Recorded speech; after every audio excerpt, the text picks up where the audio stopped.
evening, everybody. Just hang in there for a second while I get TikTok started up. And a little explanation. And you're crooked. Okay, let me get you straightened out, okay? I'm putting you in crooked all night here. I'm not going to be doing the tree trimming. I'll explain to you in a second why. I have logic behind it. I got to thinking about it. And I'm uncomfortable doing it. Okay, that's straight. I haven't, well, I'll tell everybody when I get online. When I get TikTok up, I'll explain it, what's going on.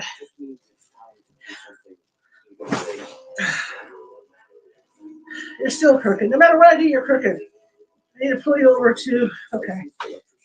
Get this straightened out. These are always crazy nice to do this stuff. And I took this thing off to broadcast in there. Okay, try that.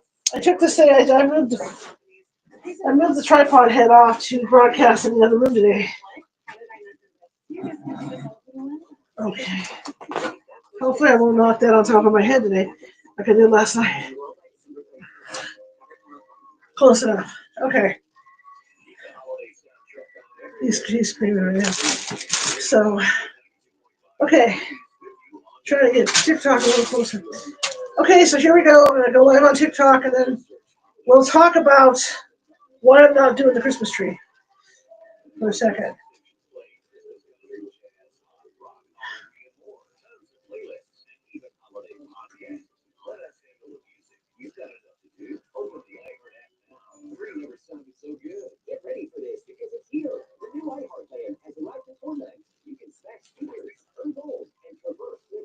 Okay, everybody, welcome. As soon as we get a few more people in here, I'm going to tell you guys why the plans changed.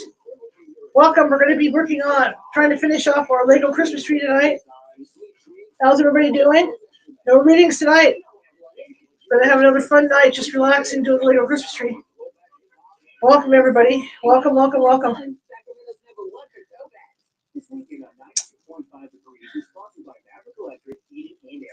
Just to let everybody know, we're trying to get at least 60,000 likes tonight. No Christmas tree trimming. I changed my mind. While I was setting the Christmas tree up, or setting things up for the trimming, I noticed that my cat, my male cat, decided to do his little song, the song of his people. And I got to thinking about it that, well, you guys are used to the cat. You can hear him like in the background sometimes. A lot of people aren't, and I didn't want some Karen or some Ken calling animal control or causing me trouble, because male cats will be vocal. There's certain breeds of cats that are vocal. This one is very vocal. He lets himself be known, so I decided against it. What I will do though is I want to shoot a video of me decorating the tree and making kind of like a historical thing, about why I chose the stuff I chose, and yeah, we're just going to do that. So we're going to be working on the Lego Christmas tree today. We're going to try and finish it off tonight, if you guys don't mind. Try to double tap that screen. Let's try and get 60,000 likes tonight and see what we can do. And do me a favor, and I do have a goal of 10 corgis, and you're not required to gift, but if you do, just know that each gift goes to my paranormal team. It doesn't go to me. It's for supplies and things like that. And I'm just here, donating my time so that they can get some extra stuff. All right. So this is what we're doing tonight, and I apologize. Again, I just don't want to get any hassles with any Ken or Karen over all this, because the cat is extremely vocal. So we're going to be doing this tonight. Hey, Augie. So I promise that I will have a nice video about me trimming the tree. Hi, guys. Hi, everybody over there.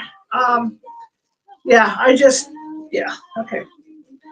Yeah, I got everything set up out there. I got the tripod set up. Everything was set up, and then I pulled out the last minute when the cat started to get vocal. Because if he hears me come in the room, he gets vocal. All right, so let's get back into this. And this is a Lego Christmas. I got a gift to share with you guys, too. I want to show you guys. Medium Nancy Matt sent me a gift for Christmas. It's a great gift. I'm really excited about it. And It's a selfie. It's a selfie stick. It's a recognized selfie stick. I have one of the other type, that's on like the four different axes. That's kind of cool. I use that at Disneyland. But this one's really nice. This one, I can zoom and everything with it when my phone's on it. So I haven't had really a lot of time to check it out, but it looks like this. It's just a single selfie stick, which is really nice. And I can move it back and forth like this. A lot more, a little stable. But like I said, I do have the other type, but this is nice. This is going to be nice to use. So I'm excited. Still don't know all the bells and whistles and what it does yet, but it does something that has a blue blinking light. I'm thinking this is the zoom. So, see, I got a zoom on here. So I'm excited. I'm excited about this selfie light, the selfie stick. In fact, this is a lot easier to handle than the three-quarter one, but for stabilizing and stuff. And so yeah, so I have this one and I have the other one now, so I'm real excited. Thank you, Nancy, if you're watching. That was a great gift. So, okay. All right, so for everybody coming in who's wondering what's going on, we were supposed to do a tree trimming tonight, and I decided not to do it. I have a very vocal male tomcat, very vocal tomcat, and I just don't think everybody would understand that the tomcat is vocal. So we'll just leave it at that. I don't want any hassles with the Kens and Karens out there. So I just decided to just come back in here. We can finish this Christmas tree. Okay? And what I'll do is tonight and tomorrow as I'm decorating, I will film a video of the decorating process and all that. Okay? All right. So let's get on with this. I see the chat room there. I cannot see chat from Facebook or any place else, from the other guys or any place else. So I just know you chatted. I'm going to be asking questions throughout this for the people that come in here. And, we're going to have a good conversation today. And you can answer the questions, and then I'll look at the chat later. Okay? Oh, I see you left. Something was lit up. No, I don't see it lit up. Oh, there it is. Okay. All right, well, let's do this. And, let's see if we can get this puppy finished tonight. Because we still have a gingerbread house to do, too. So let's see what we can do here. But like I said, under the circumstances and the fact that my cat is extremely vocal, I decided to not do the Christmas tree live today. I mean, you guys can hear him. Regardless, you guys can hear him even with the door open here. So I just want you guys to know. Okay. So let's work on the next layer of this tree.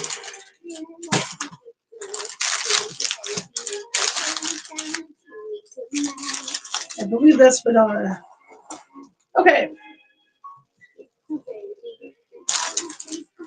it's sad because I had everything set up and ready to go for you guys, and the cat started to wait. He wakes up. I mean, old cats wake up in the middle of the night, and he just woke up, and see, it's his time. We're coming up on 7:30 p.m. Pacific here in California, and he's waking up for the night to do cat things. So.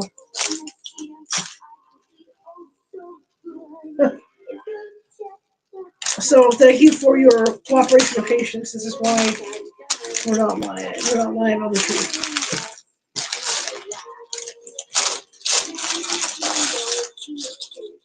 Welcome everybody. Welcome. We're working on a Lego Christmas tree tonight.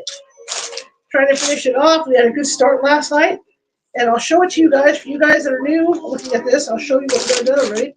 It's going to be a good sized tree, and it looks like this. We get the towards angles over here. Okay. See you guys over there. That's where we're at with it. We got a bunch of layers to go. It's all building up layers of ornaments and all kinds of stuff. So welcome everybody. So hurry down the chimney tonight. Like I said, I had planned to trim a Christmas tree tonight. I'm so sorry. But I changed my mind.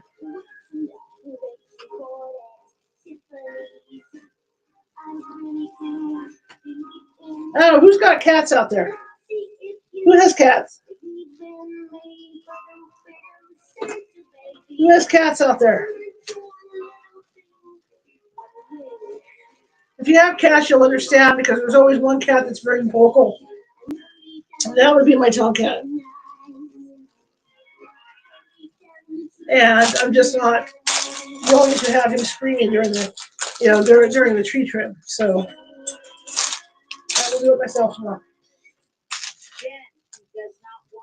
Santa baby. Hello, Chris Cahill. How's it going? We're here tonight. He has blocked you from his Facebook. I'm flying solo right now. No moderators. So my moderators get Sundays off generally. The voices in your head that are telling you to pursue a relationship with him are not to listen to. Because he has made very, very, very, very clear. I still have some frosting I can suck on, so that's a good sign tonight. He doesn't keep things rolling. Connection with you. So Santa baby.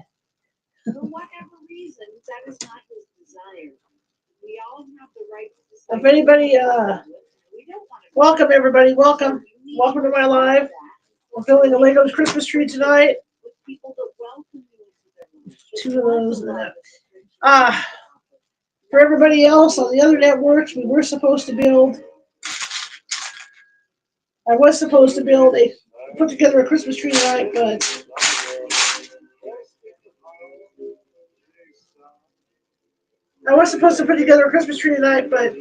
I'm going to film myself doing that. Just make a nice video out of it. I have a cat that's very vocal, and I didn't want people to misinterpret his vocalizations for him being mistreated or in pain. He is very vocal, so that's why I'm not doing it. So we're just going to do this tonight and have a chit chat, and I'm gonna suck on frosting, and I hope no one gets offended. Wow, there's a lot of you in here.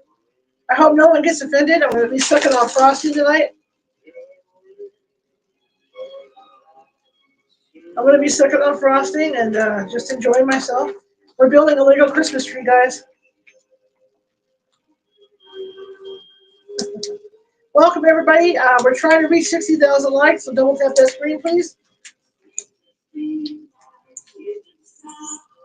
We're building a Lego Christmas tree tonight.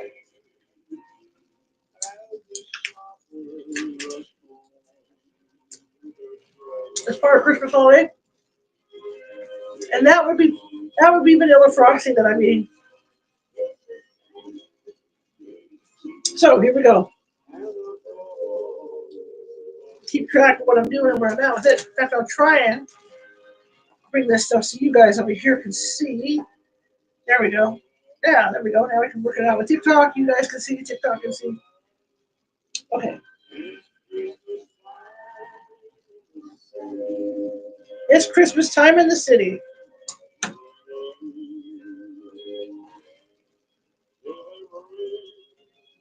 That's already telling me two. It's showing me four. It's telling me. Okay.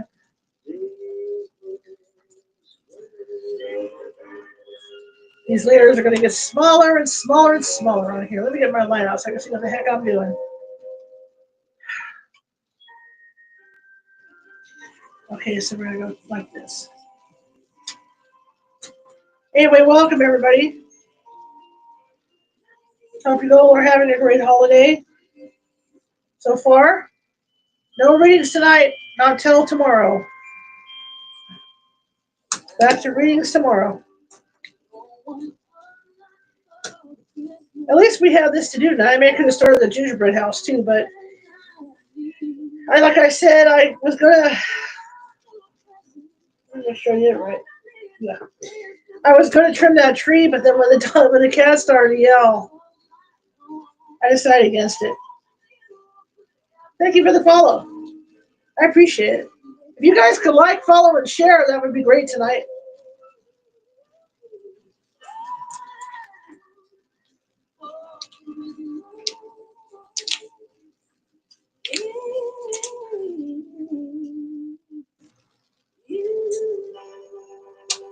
Yeah, I'm going to tell some ghost stories. Hey, McTulip. Of course. We can tell some ghost stories. Let me get some frosting in my system. I decided against trimming the tree tonight because my cat got really vocal. It is frosting, yeah. So it's leftover frosting from the Oreo cookie train. But the cat got really vocal, and I just decided that, I didn't want to go through that. Allie, you don't want me to get rid of you, huh? I may not have my guys here, but you know what? Alligator, I still have power to send you packing, which I'm going to do.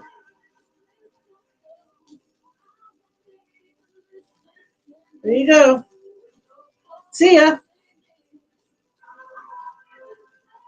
You're not going to do this. Not going to do this on my account. I will block anybody that hassles me tonight.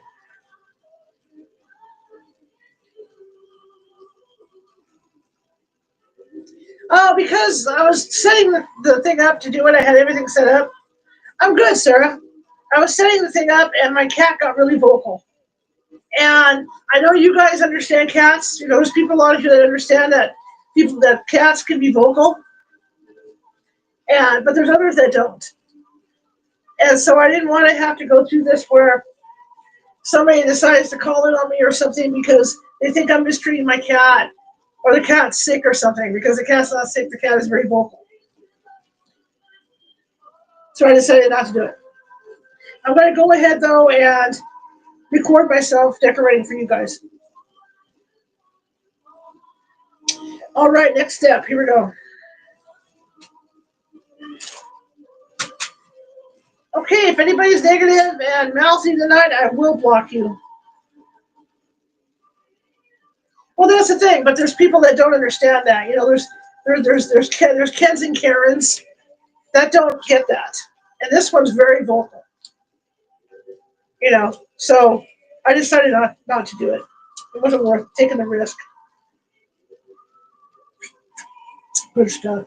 Oh, it wasn't worth taking the risk. You know what I mean?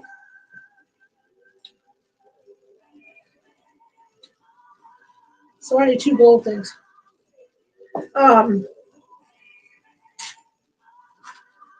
I was ready to do it too. I was all excited to do it, but again, it's not worth taking the risk to have some Ken or Karen come after me. Hey, Joe. Unfortunately, I'm going to be doing readings tomorrow. I'm not doing readings tonight. Usually, I'm not even on. Sundays. But since I was going to do a Christmas tree tonight and then that didn't work out, I thought I'd come on. Finish, we could work on the Lego some more. So back tomorrow at 7 p.m. Pacific. So Mint Julep would like to hear ghost stories. I could do that. I could tell ghost stories. Got lots of ghost stories. Lost loves.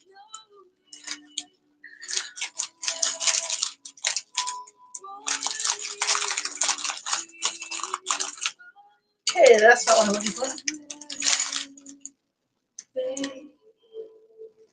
Yeah, Kevin, yeah. Yeah. But that's the thing. And, you people just, they are what they are. And, like, if you have cats, you understand, you get that your cat can be vocal. And I have a tomcat who likes to sing, he likes to sing the song of his people very loudly. Very late at night, that's just how he is. So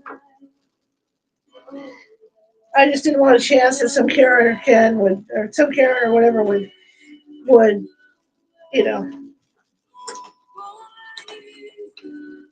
I use the term loosely, be well-meaning, that kind of stuff, Okay, so there's so many gold stories up in the gold country here in California. Very sad ghost stories, especially up there. There's always the story that you hear about. Hey, Frosty. There's always the stories that you double tap. If you guys want me to tell ghost stories, double tap the screen. I ain't telling them for free.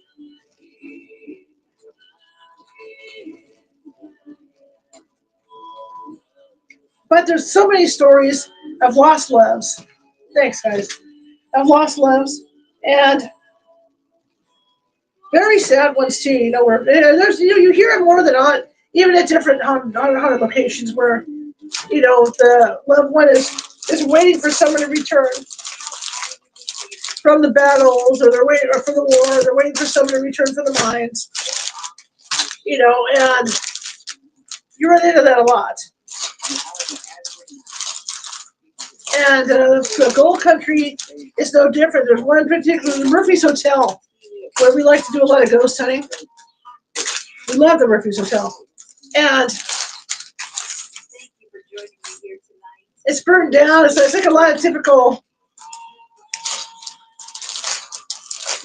block, right? Block square thing. It's typical. It's typical because it burned down along with the town itself burned down. And it was rebuilt, and you run into the same stories with these hotels a lot. And in this case, this one did burn down. There it is. And was rebuilt, but still the ghosts are there. And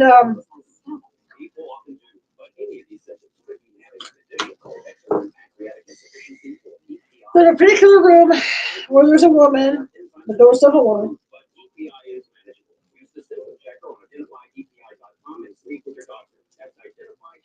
What I find humorous with this is that it told me to put 2 of these on. Oh, I see. Okay. Anyway, and if you stay in this particular room, and all the haunted rooms are available to stay in, hey, Frosty, you can stay in this room. I think it's room 19. No, I hit 17. It's room 17. There's one bed in there, or 2. I think there might be 2 beds, but they face a mirror. And supposedly, this particular chest, this particular mirror, is where the woman used to. Hey, Jen. It's where this one woman used to stand there and cry over her loved one, over the loss of her loved one. Very sad, right? Very sad. And they say late at night you can hear her crying. And so you can see her in the mirror standing there and hear her crying. I never have. I know somebody on my team picked her up on an EVP crying one time. For the team, but I've never personally heard her crying. But they say that guests have. If you go look at the guest book at the hotel, because there's a ghost log at the hotel that the guests fill out. And part of the stories that come out of that room are that guests do see her late at night. Okay, so we got this one. It doesn't say an amount. Interesting. Okay, so let me get this next one started. But anyway, yeah, so probably going to be triple mounts on these. So that's one of the stories out of the Murphy's Hotel. Then there's room 19 where they have these 2 big beds in there. Come on, tap the screen. You guys want to hear ghost stories? No, she can't rest in peace. You guys want to hear ghost stories? Double tap that screen. We can do this. Come on, double tap. And then there's room 19 in the hotel where supposedly a miner. It's got 2. When you go in there, it's got the beds that you need ladders to get into, right? Because it's the old style. But supposedly a miner died of pneumonia in that room. He laid in that bed, for weeks and died and passed away in there. And there's also a sink in that room as well. And people have said that late at night when they're sleeping in there, they can hear him breathing, raspy breathing. And then the sink turns on by itself.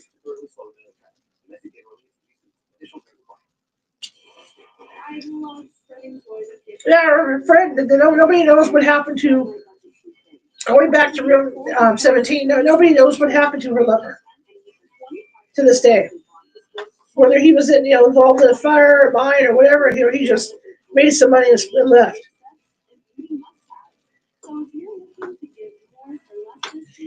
And with room 19, like I said, there's a miner that had pneumonia and died in that room, and he stayed. He paid for the room to kind of recoup in,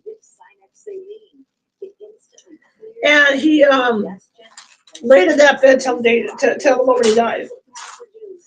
So when you go in there, they say you can hear him breathing really heavy because he can't breathe right.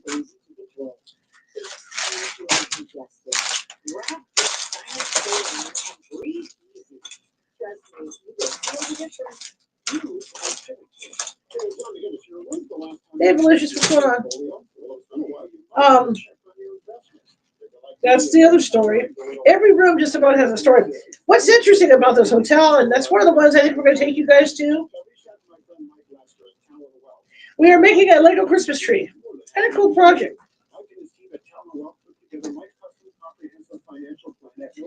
What's cool about this hotel is that, you know, you got ghost stories, right? It's all, you know, you're all involved with the hi serial mom.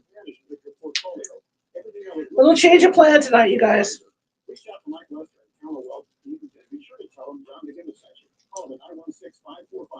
How to change a plan.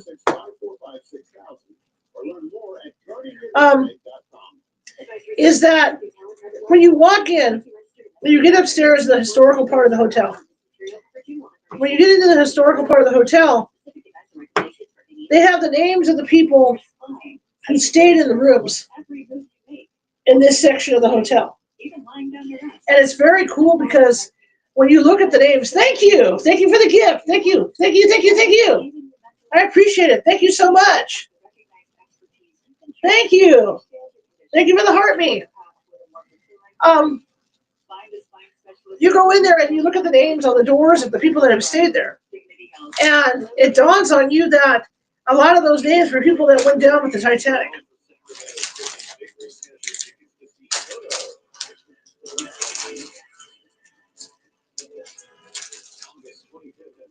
Yeah, what happened was, Jennifer, JJ, was that I had everything hooked up, ready to go. And my cat decided to start vocalizing.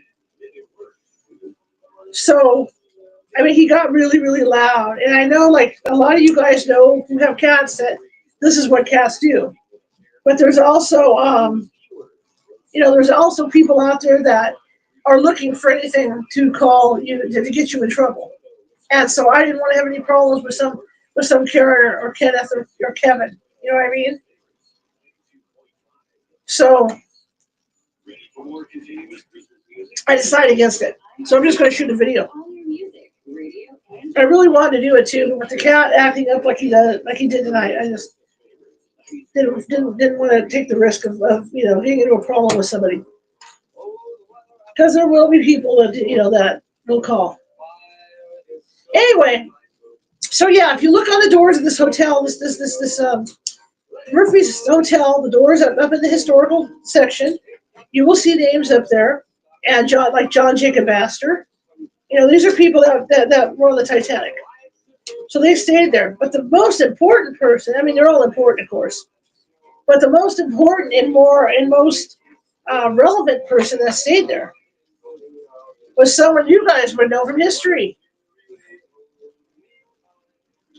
And you know who that is? President Grant, Ulysses S. Grant. President Ulysses S. Grant stayed at that hotel. At that time, he was General Grant because they did fight the Civil War in California. And so he had stayed there along with his own troops at this hotel.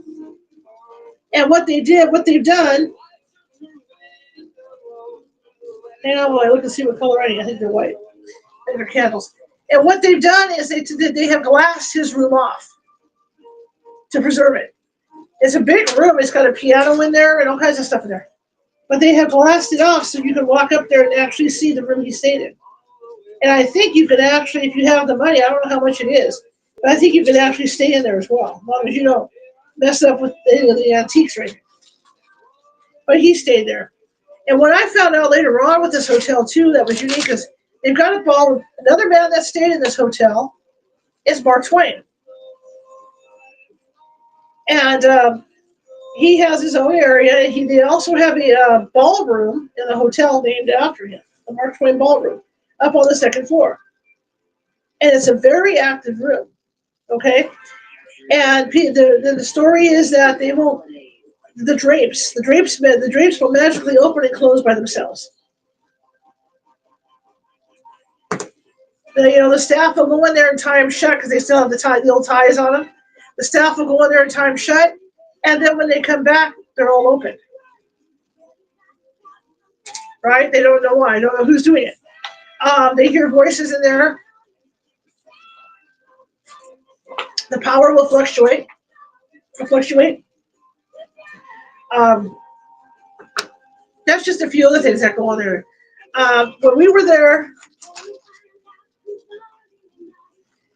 we were following. The team was Jerry was in here last night in the chat, and he actually got physically ill in that room.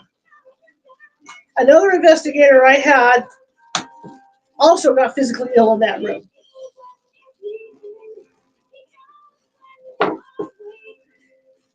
Rebecca got physically ill in that room. Thank you for the follow. Double tap that screen if you guys want to hear these stories. I'm going to hold you hostage on that tonight. I need that. Okay. But another one of my investigators, Rebecca, got sick in that room as well. I've never gotten sick in there. But it was interesting because two of my investigators had their EMF meter going, and there was like a ball of energy that they traced. It spun the EMF meter, and they were tracking like a ball of energy around the room that was moving up and down in this room. Well, we've done EVP sessions in there, and I found out from the owner of the hotel that back during Civil War days, they used to house troops in there. That's where the troops slept, was in the Mark Twain Ballroom. And so they had bunk beds in there and stuff. So there's a lot of energy in this ballroom.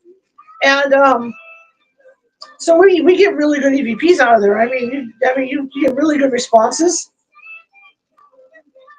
You doggies, I hear you. You get really good responses, via EVP. The ghosts are very cooperative.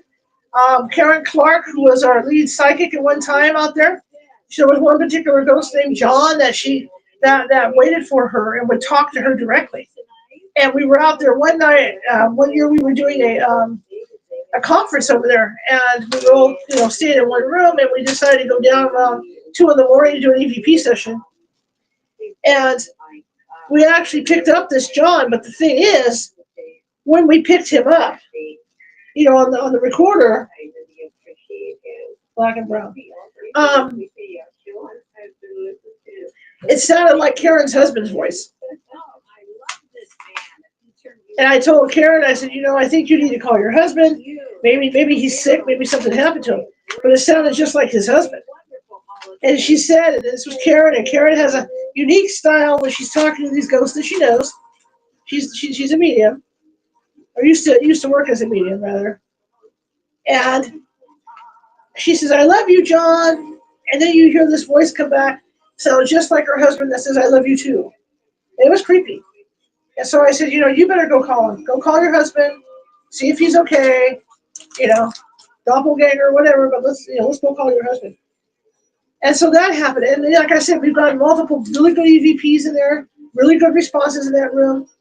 And one time too, we did during the conference again, we were just doing kind of like a seance kind of thing in there with another ghost team. And they were asking questions, we were getting responses, and they had set up for dinner the next day. And all the water glasses were on the tables. And so we sat there and we could hear movement in the kitchen, like somebody was walking around the kitchen. So I go back there, nothing's happening, and then we could keep hearing these footsteps in the kitchen. Anyway, so we asked them a question, and did you work in the mines? I think the question was, did you work in the mines? And it was funny because one of the glasses in front of us, you could hear it.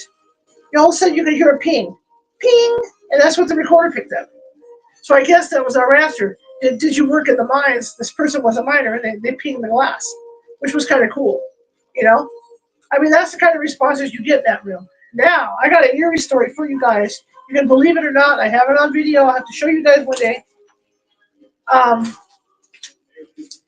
I went in there another time, took my mother, took Jose from our team, a couple other people. We just stayed in, and our shaman Sharon was with us.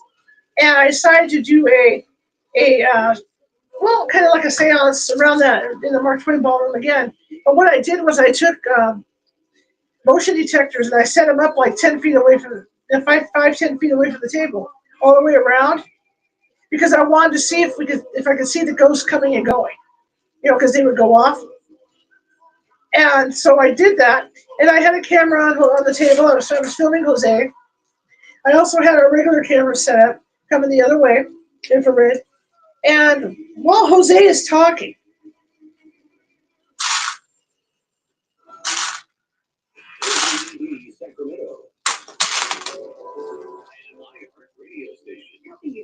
okay, we don't have any more candles.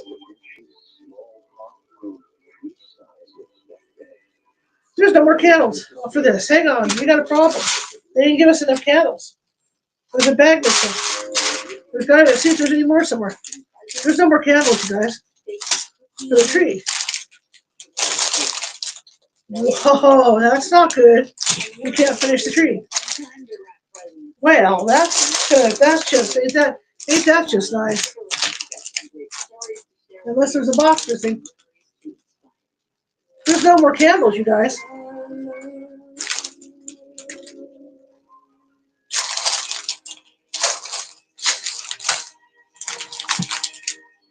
Yeah, there's no more candles. Nothing else in the box. What the hey? That's it.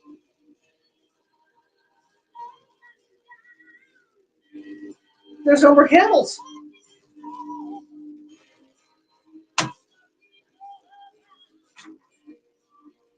Yeah, we don't have enough candles to finish the tree.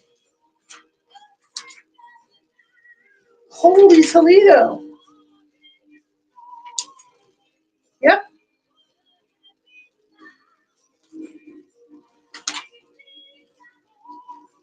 It's like we're missing a bag of supplies here.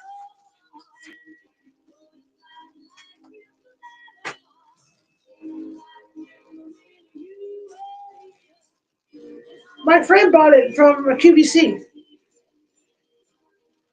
I'm going to have to order. Wow. Yeah, we're stopped right where we are right now. Let me double check. I've opened all the bags, so I mean, there are no candles. That's not good.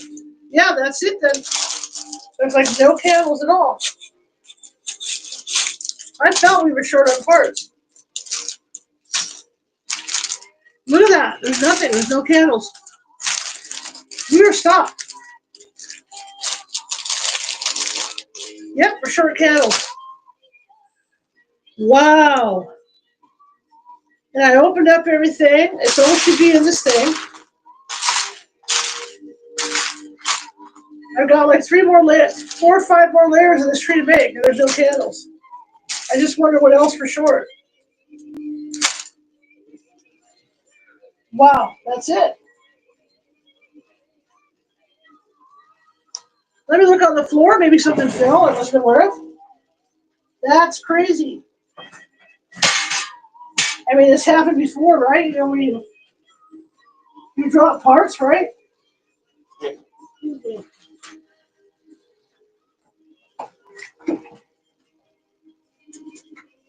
Yeah, there's a bag of parts missing.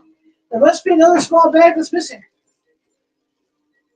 Well, that sucks. I'm going to have to get a whole Lego. On the bright side, we'll be building this after the new year. Let me look, make sure I didn't drop something. We have no candles. Well, crapola. That totally sucks, you guys. Check everywhere. There's no candles.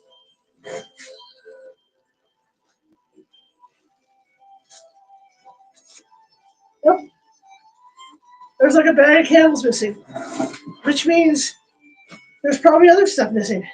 Use cotton Q-tip. I might be able to build it without the candles.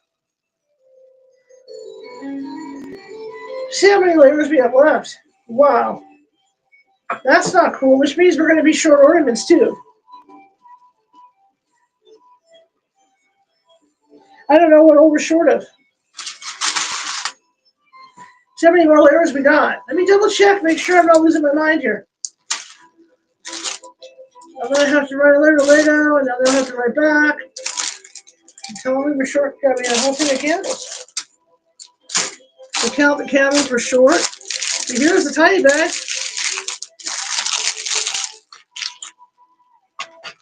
Nope.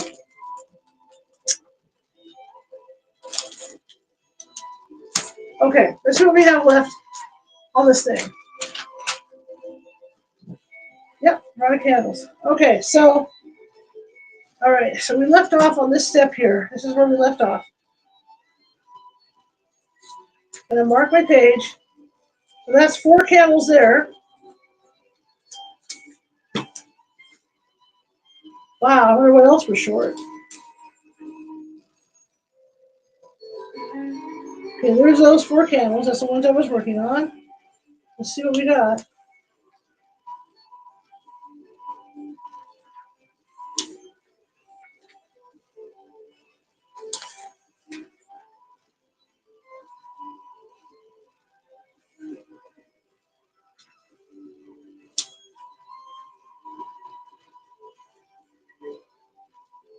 Okay, it looks like, hang on, we might only be short 4 candles. Let's see what happens as I get through the steps.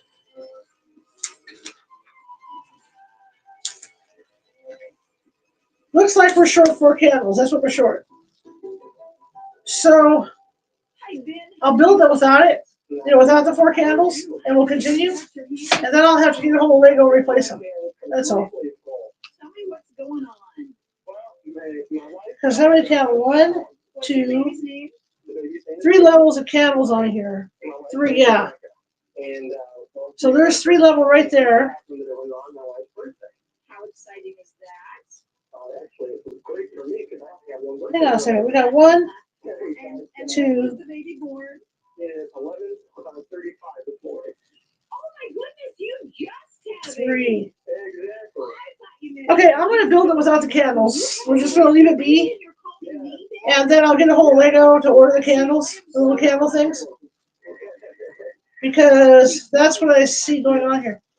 Because the rest of it all up above this is just ornaments. All right, we'll continue. We'll just continue with okay,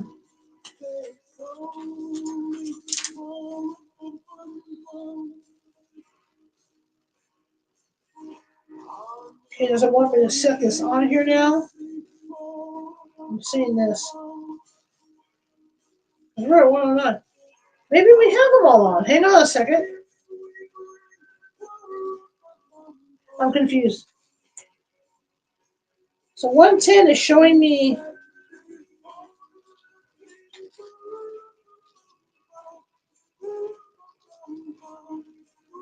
Okay, so here's these 2 steps here. Okay, this is going to sit on top of here. Yeah, showing me candles here. Okay, so what we're going to do here is I'll go ahead and order from Lego. That's what I'm going to do is order from Lego. But we won't put the candles on. We'll just continue. Mine too.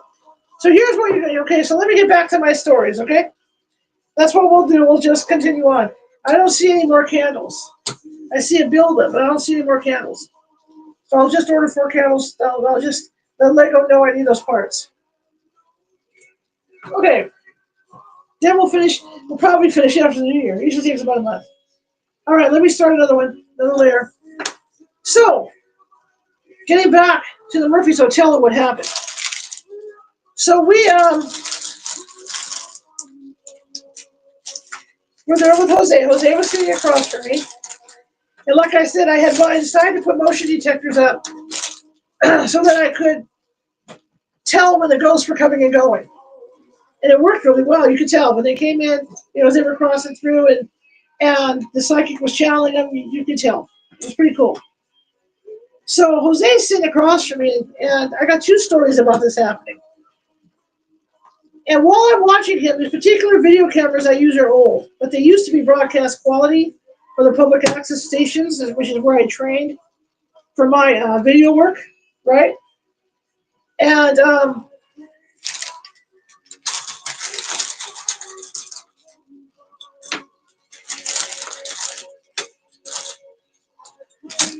so I use them. I use them all the time to shoot with. Anyway, so as I'm sitting there, what they do is these cameras, I call them ghost detectors. This particular brand of camera.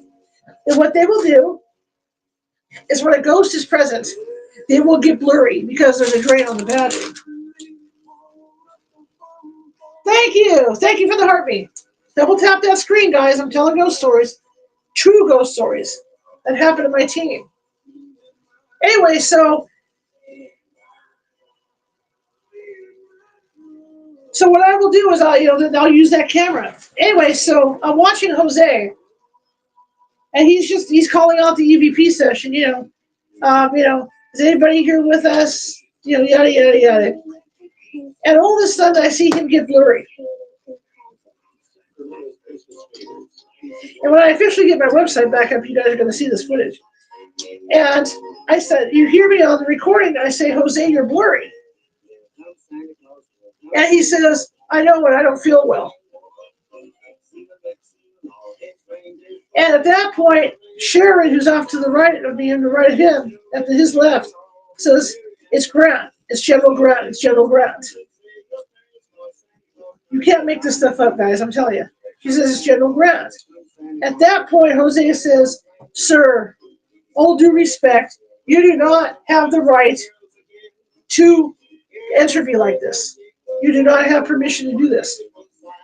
So I've got him on camera. And what I did, too, was during this whole time, I kept taking the focus off of him to show that the camera would clear up, that it wasn't a camera malfunction, and bringing it back. Anyway, right in front of me, just right after Jose says that, he clears up. And then I watched the motion detector go off. So whoever this was, General Grant, if it was General Grant, he came in on Jose. And he jumped into Jose's body without permission. You can believe what you want about that kind of thing. I know it's unbelievable for the people that are non-believers, but we were sitting right there and I caught it all on camera.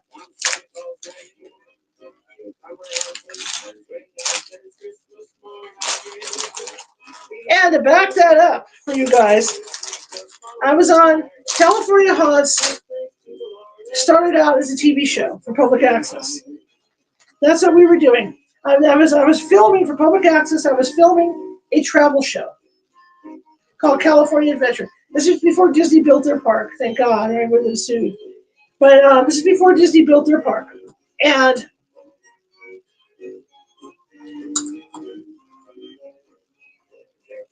I decided it would be fun to do an investigation with the local paranormal team. So out of that investigation was born the California Haunts TV show, which we filmed for a year or so. We were in a haunted hotel called the Hotel Leger up in McCollum Hill. This place called McCollum Hill. And we were in this room with this rocking chair, and Sensitive Ann Bender was sitting there across from me, and I had the same camera on her. And I noticed that when she would rock forward like this, she would be blurry. When she would go back, she would be clear. And you hear me on camera going, and you're blurry. And her response, and then this is her being dead serious, even though it's a funny response, her response was, "Oh, I sat in something." And I said, "What do you mean you sat in something?" She said, "I didn't want to let this woman in me all the way, so when I go forward, she's right there. When I go back, she's not." So it was the wife of the guy that I don't know if he ran the hotel or what he was there for, but she was pregnant at the time. This is the story that Ann got. She was pregnant at the time, and he had his mistress down the hall.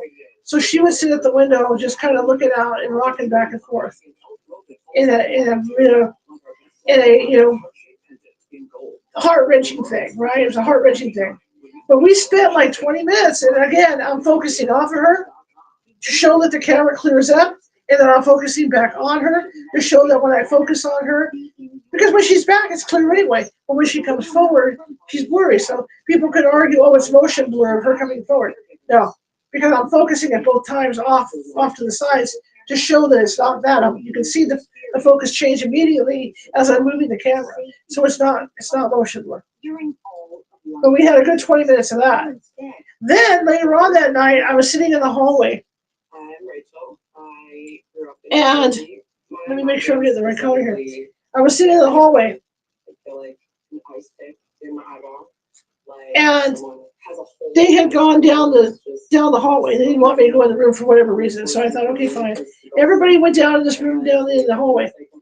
And so I'm waiting, and all of a sudden I got the camera. I wasn't filming. Unfortunately, I wasn't filming at the time. Because I was trying to just take a little break. I was sitting in this chair. And I'm looking through the camera, and I see the camera get blurry. It's pointed at the end of the hallway. I see the camera get blurry. And I'm trying to alert them, and I'm like, guys, there's something coming down the hallway. And I was able to follow this, whatever this was, down the hallway as it came towards me. And as it went by, I caught it going by this way. I could feel the cold breeze as it went by.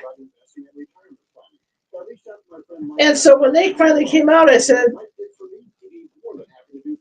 hey, something happened in the hallway. You guys had me sitting in that hallway, and somebody came by and all this and all this.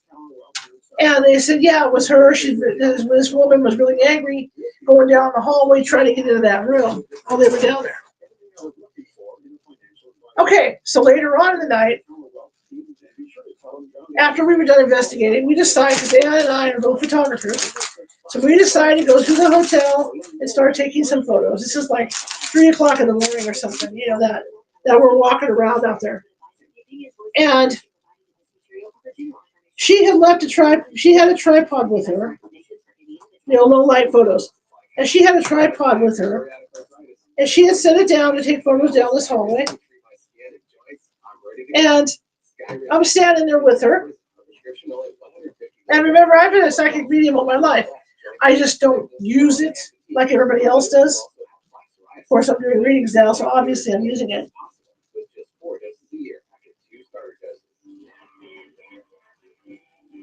I'm not doing readings tonight, guys. I'm not doing readings tonight. We're telling ghost stories and working on this Lego. Double tap that screen, everybody. Double tap. I'll tell more ghost stories. So as we're standing there taking these photos, and remember, this is like 3 a.m. I hear these, and we hear footsteps coming towards us down the hall. Very, very hard. I mean, like somebody's stomping down this hallway.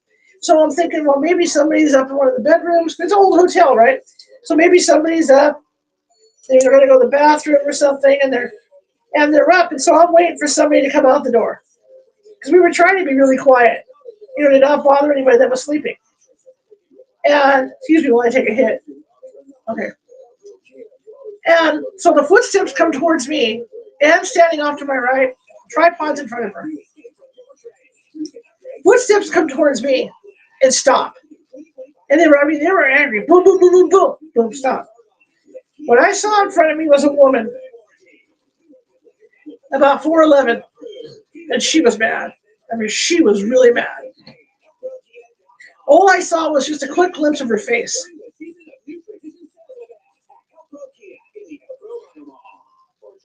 Thank you, Dave. Okay, she was really, really mad. And looked at her, and the only thing I said was, I don't have a beef with you. She turned and then walked over towards Ann, and I couldn't see her anymore. Then, both Ann and I are standing there, and we see the tripod lift up off the floor by itself. It goes up about 3 feet off the ground, and it gets thrown 15 feet down the hallway with Ann's camera on it.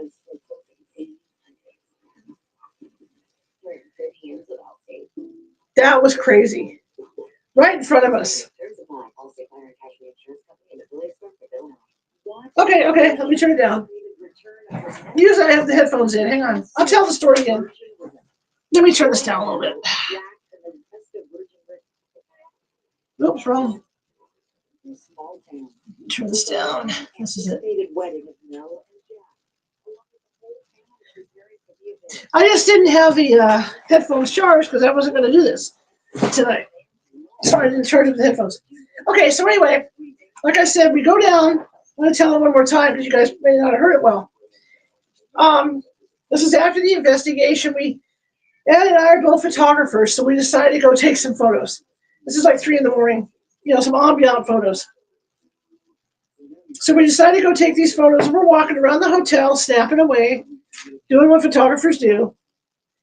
And we get upstairs, and these are hotels, so every time you move, every time you shift, it sounds like real heavy footsteps. So we're trying to be really careful because people are sleeping, be respectful of the guests. And as we're standing down at the end, in this hallway, Ann has turned because she's shooting down this hallway to get the photo. She's off to my right. We hear these footsteps come towards us. And I mean, boom, boom, boom, like somebody's coming down at speed, and they're not a happy camper kind of footsteps.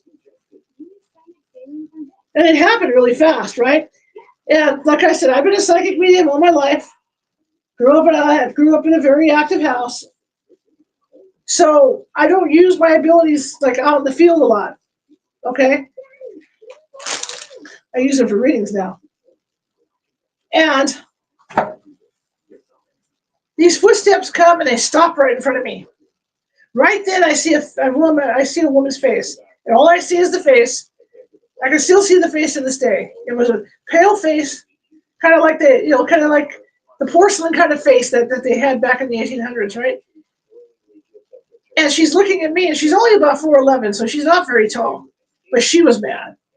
I mean, she was absolutely furious.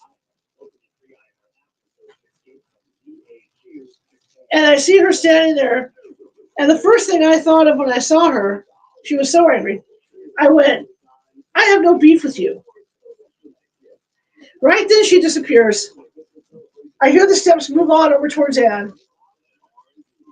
And Ann's tripod is there, right? Because she's shooting on a tripod. It's low light. Thank you for the heartbeat. Thank you so much. And the tripod lifts off the ground by itself. It goes up about 3 feet and then shoots down the hallway like 5, 6, 7, 8 feet. It hits with a bang. Yeah, it floats up, only it was really fast. It floated up on its own and then it was thrown down the hallway. Literally flung down the hallway with her camera on it. And now Ann's mad because this ghost did this, right? I think because the battery door got broke. I don't know if she had to get a new camera after that or she taped it together or something.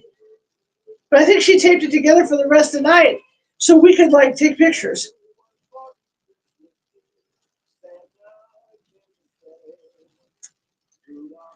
But that happened to us, and we were both standing there.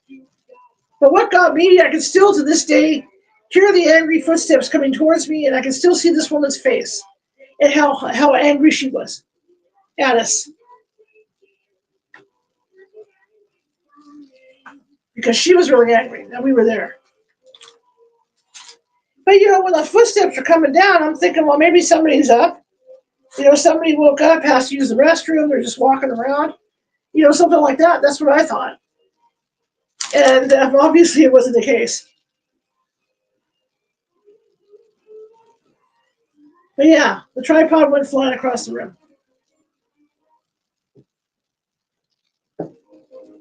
I mean, not across the room, but yeah, her territory. Yeah, so the tripod went flying down the hallway. I wouldn't have believed it if I hadn't seen it with my own eyes. I would have been like, okay, whatever. But yeah, and plus seeing her, how angry she was. It wasn't frightening or anything. I mean, that's the thing.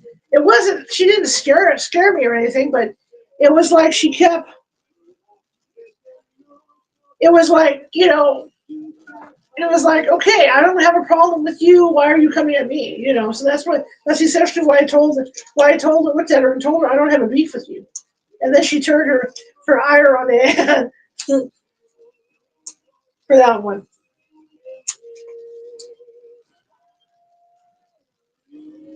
So that was the experience in that hotel. Hey, Trent. Um,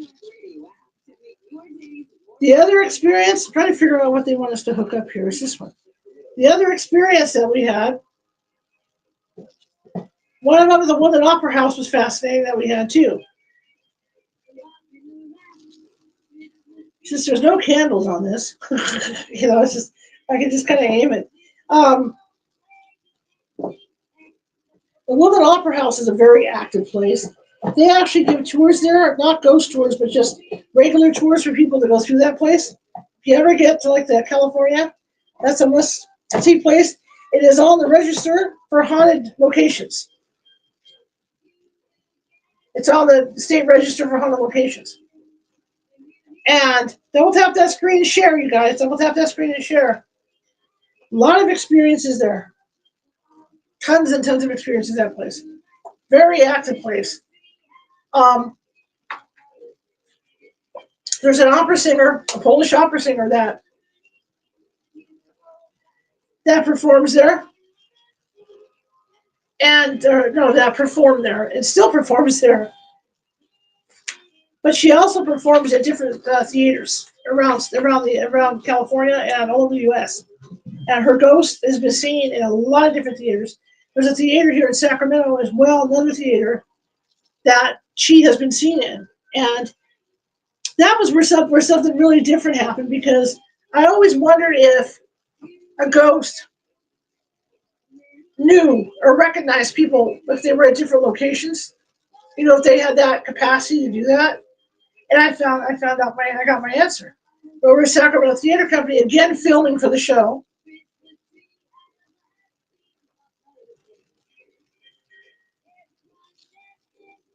Boy, you guys are coming out by the droves tonight, aren't you? I guess that makes me more educated, because a lot of these Trump voters, you guys are dumb. You guys are dumb. Goodbye. Have a nice life. Good God, they're coming out of the woodwork. Good Lord, they're coming out of the woodwork tonight. Anyway, I'm not going to tolerate Kamala voters that are idiots or Trump voters that are idiots. I'm gonna come back at you right away. Thank you for the roses, Royalty. Thank you for the roses. Thank you for the roses. Dump the Trump. So this particular opera singer. Anyway, so we're over at the Sacramento Theater Company, and I'm walking around with my camera doing my thing, following everybody around like I always do, filming. And I get one of the psychics says, "Hey, you got to come to the stage." And I said, "Well, why do you want me to come to the stage? I'm in the middle of working here. I don't want to, No, someone's asking for you." So I thought, okay, fine. So I go up to the stage, and there's a chair up there, so I sit down. I'm thinking, well, where is this person? And the psychic comes out and says, "It's Madam." And I said, "Madam who?"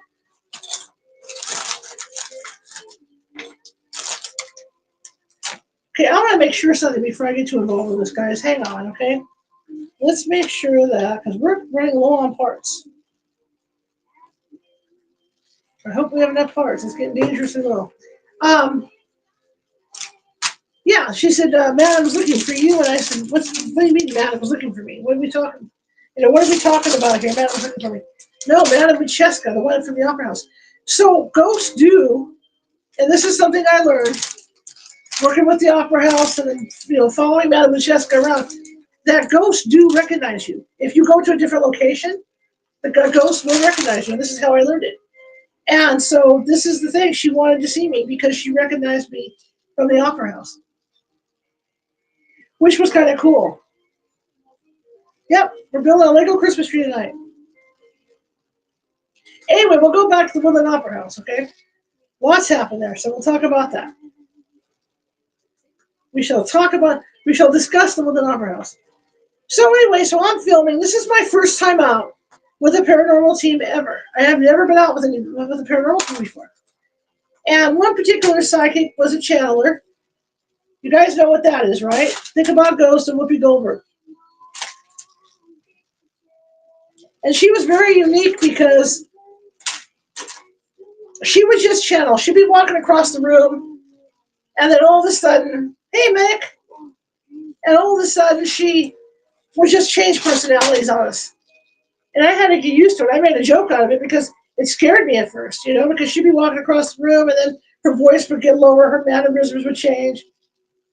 And I looked up and I said, my God, I'm here with Sybil.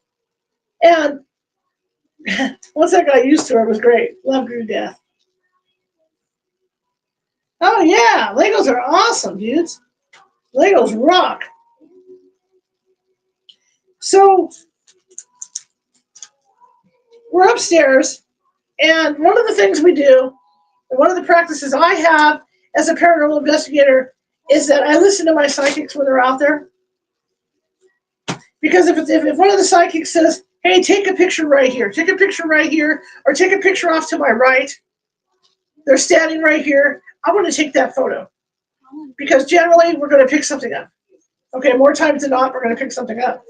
So in this particular case, she says, take a picture. She's right in front of me. She's right in front of me. And she was trying to channel Madam.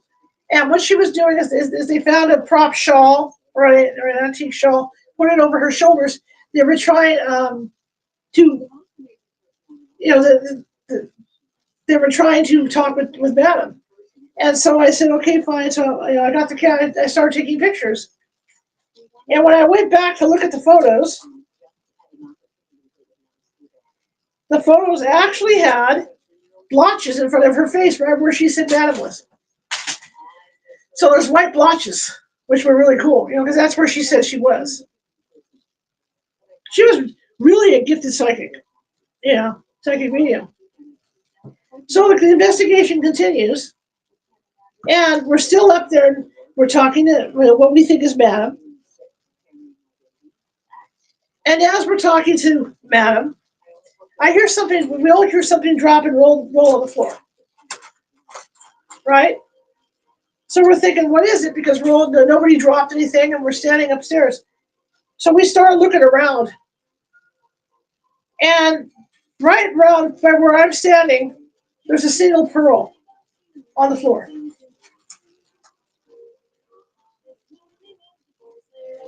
So we don't know if she gave it to me as a gift or what it was, but we actually heard this pearl fall and roll while we were standing there. And there were no pearl necklaces or anything like that, laying around, like as props or anything like that. How many reappearing ghosts? Thank you for the bear. Here we go. You ready? Popping fresh guide. I've encountered, I would say about 20 over the years. I've been doing this 25 years.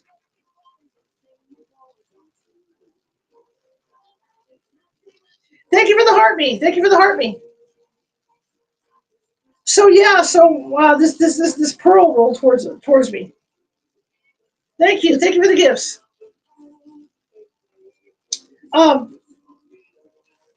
Then later on during the investigation, I was down on the ground floor. Well, what we call the ground floor of the place, and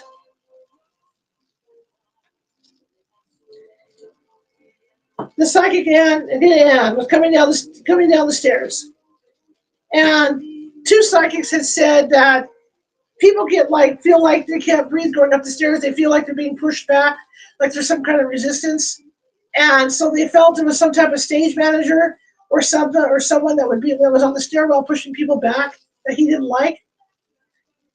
So I got the video camera, and so I pointed up at her as she's coming down the stairs. I figured I'll get a dramatic thing of her coming down the stairs.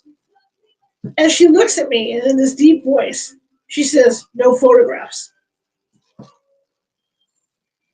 And at the time, it didn't occur to me, because I thought, well, that's weird. But it didn't, like I said, it didn't occur to me that there was anything wrong with her saying that. Thank you for the heartbeat.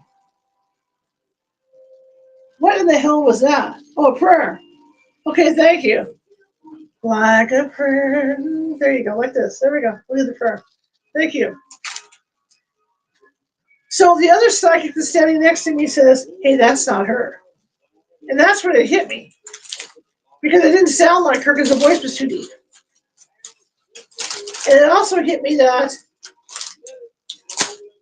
she knows I have a video camera.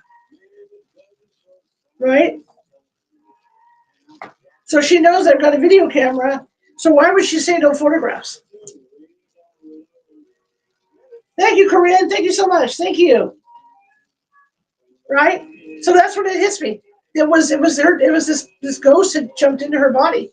And it was the ghost talking. That stage manager guy.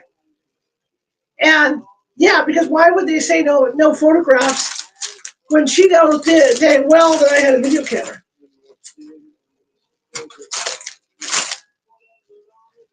Thank you for the rose. Hi. Hi, Ambush. So that happened there while we were filming. We went back about 4 or 5 times in that place. Every time we went back, something different would happen. So the same trip, we're down in the basement. And the basement area is where, let me get these things out.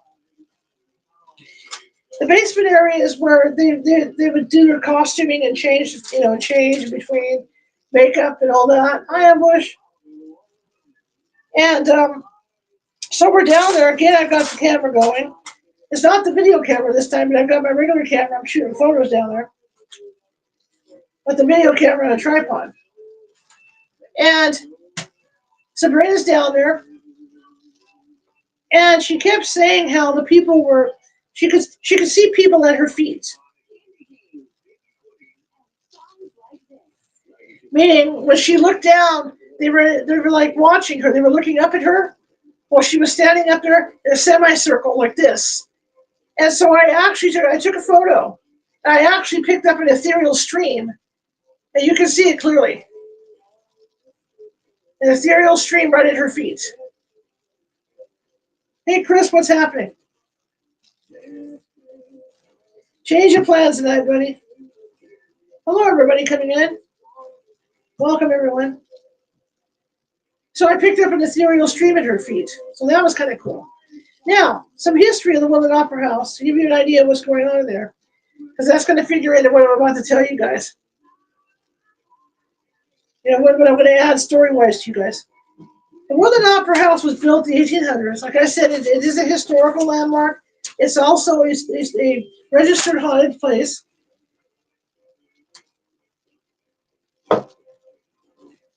So it's also a registered haunted location. And like every other place, again, there was a fire. Merry Christmas, everybody. Merry Christmas. There was a big fire in town. Half the town burned down. And there was a volunteer fireman named William Porter. And he was going door to door to make sure nobody was in the buildings. Okay? He goes into the opera house. He's the only one in there. He thought. And so the other firefighters, because back then they didn't have radios, Woodland, California. And remember, the other firefighters didn't have radios back then, like the book I read, right? And they had no idea that he was in the building. So they went ahead and locked the doors. And they locked him in the burning building. He could not get out.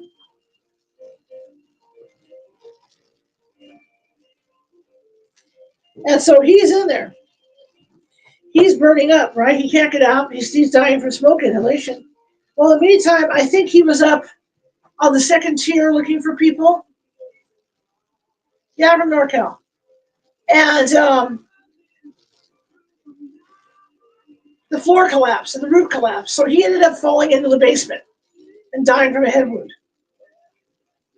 In the meantime, the two guys that set the original fire in the city, they're in the Opera House too. This is not a book story, no. No, this is me with my team out investigating. And another team. A, that are real good friends of mine still. And I know it sounds like a book story, huh? Because a lot of those book stories are like this. Anyway, so he of course, he had lives. But the two gentlemen that set the fire, the guy that set the fire, is in this building too. Woodland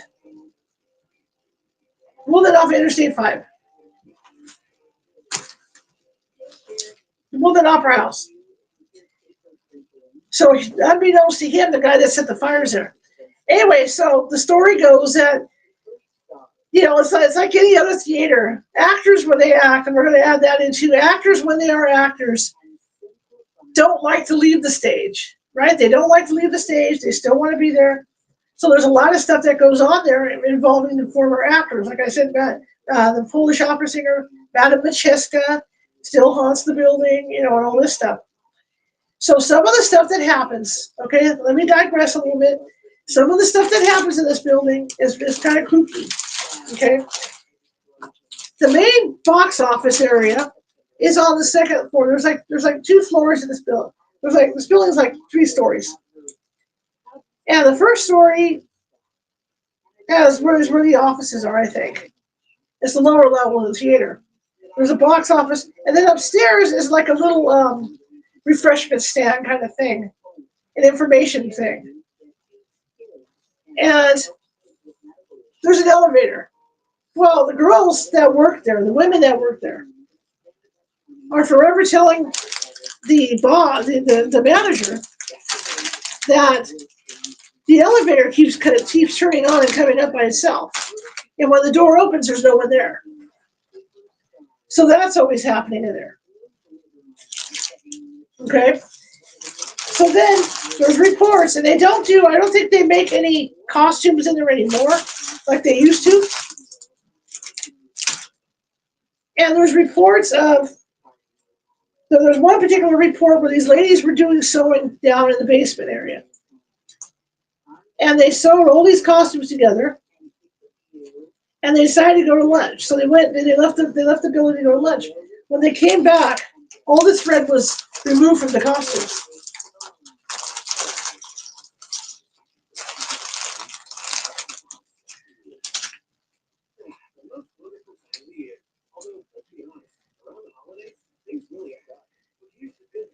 Okay, I need 4 more, huh? I don't know if there's 4 more. I think we are so short on parts, you guys. I don't know if we have enough parts to even finish this. How do I get 4 more of these things on there? Oh no, that's the ones I just used. Okay, I was gonna say. I need 4 of those. Okay.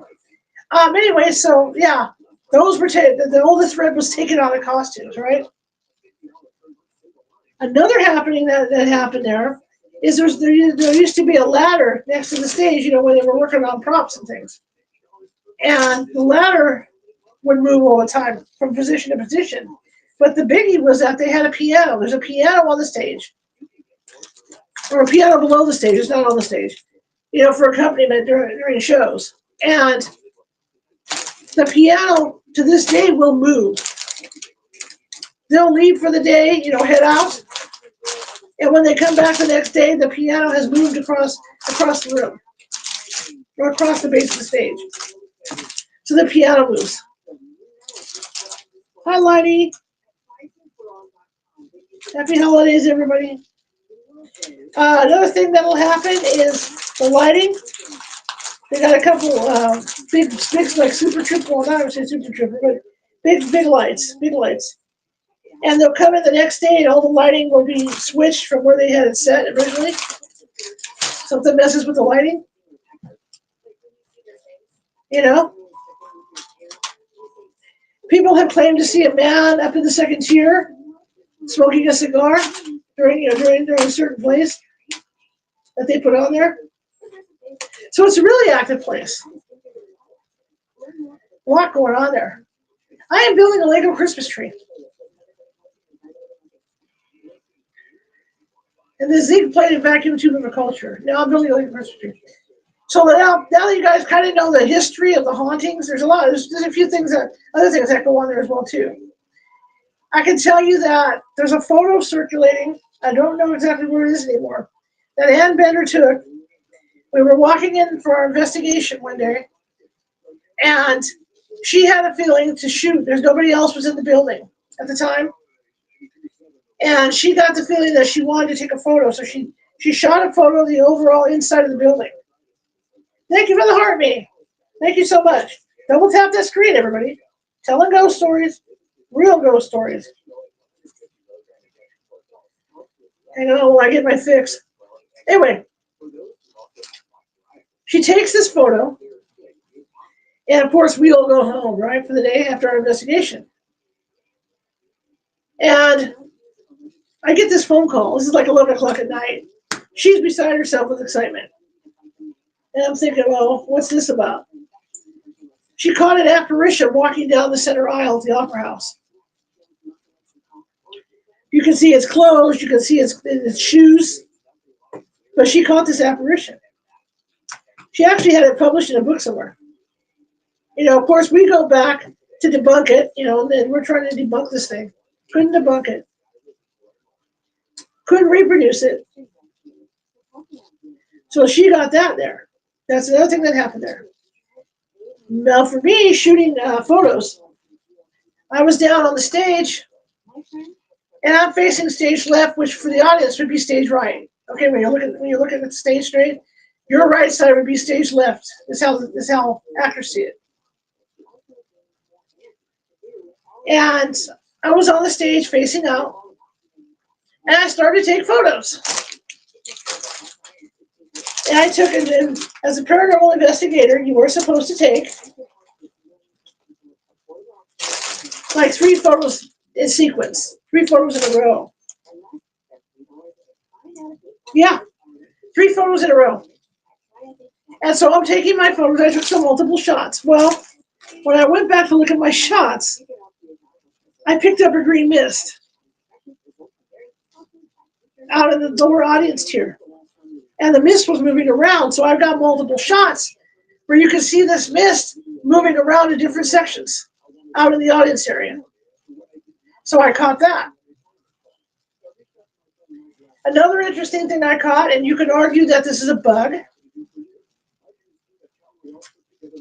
or something else, but I caught a red, and I think it was red and green thing. I don't, not orbs, they're not orbs, they were just red and green things. You can argue that they almost look like a bug. But I caught it in like several different places. And then another team that was there shooting a documentary on this paranormal team that I was with said they caught the same thing on their video cameras. So I wasn't the only one that caught it. And that was kind of interesting. I also caught it up in, because I went up with the lighting, where the lighting stuff is. Yeah, I went up where the lighting stuff was, and I also caught the same things up there. Okay, so we start talking with Ann, and Ann says, yeah. She says, that's a man and a woman. Okay. So anyway, after, when I had my own team, we go back in there. Had Sabrina with us, and we do our own investigations. And one of the things that happened was, whatever it was we excited, it was the fireman or whatever we excited, the fire alarm went off because we drained all the power when we were there. Because whatever it was that's in there got so excited that we were there. Again, EVPs. We were getting EVPs and stuff in there. stuff like that. Trying to remember everything we got. And over the years, we determined, oh yeah, we got this orb too. I usually don't do orb photos, but we got this orb coming down the stairwell. So I figured it was the stage manager guy. When I even got home, this is the other thing. When I got home after doing all the filming, the stage manager guy I don't think was too happy with me filming. So I had my tape sitting up on my desk, which was in my den at that time. I got up to go to the restroom, and I saw the tapes get thrown across the room. Something hit them and threw them across the room. I kind of figured it was him.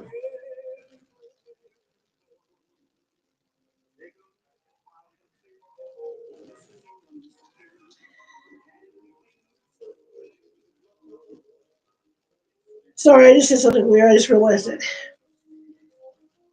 Did I? Which way am I supposed to go? Hang on. I mean, I kind of forgot what direction I was going. Um, Let me make sure I did it right. The other thing that happened, after having a conversation, yeah, I did it backwards. After having a conversation with Anne as well and Sabrina, we were having a hard time breathing. It was like smoke inhalation. I also got photos, just still photos, of what looked like the fire itself on the walls, like up in the upper balcony. So that was kind of interesting.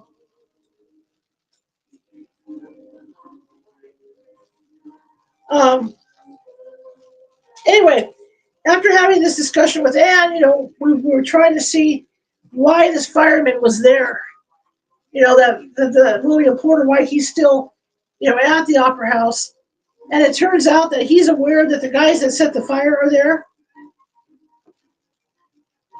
And so his attitude is that he doesn't want to cross over until they cross over. And they don't want to cross over because they're afraid to. They think that they're going to get in trouble if they when they cross over. So they won't cross. So his intention is to stay there until they cross over. He's going to chase them because he died in that fire, and probably others did too. He's going to chase them around that building for eternity.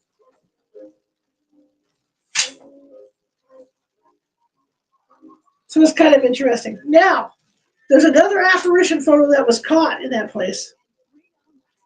Like I said, after I had my team independent, of the other team, we went back with Channel 10 with us. Or the news, I think it was the News and Review. Sacramento News and Review was doing a story on us. We went back with them. It was around Halloween time.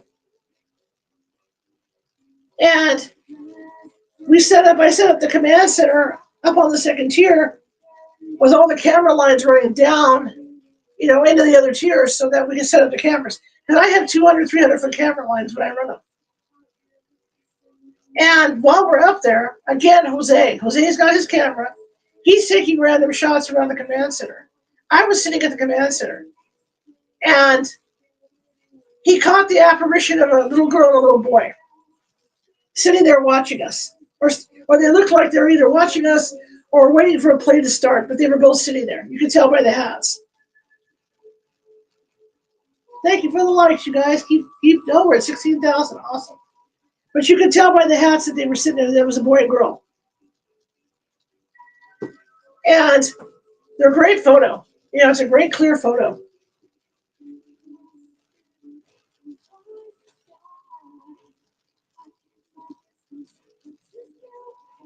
I'm probably going to, yeah. That's why they won't cross over. That's exactly why they won't cross over. And so until they do, he's chasing them for eternity. So he's been chasing them since the 1800s. It's really sad, actually. But that's what he's doing.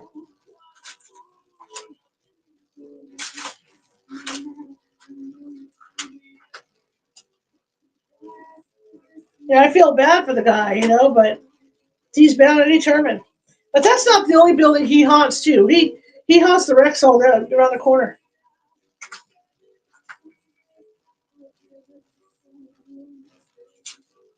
Because the Rexall building, I think, was named after him. So, yeah. No, he doesn't deserve an eternity like that, but that's what he wants to do. That's his thing. He wants, he wants to make sure that they cross over and they get their just desserts for what they did. But they're not going to do it. So he's chasing them for eternity.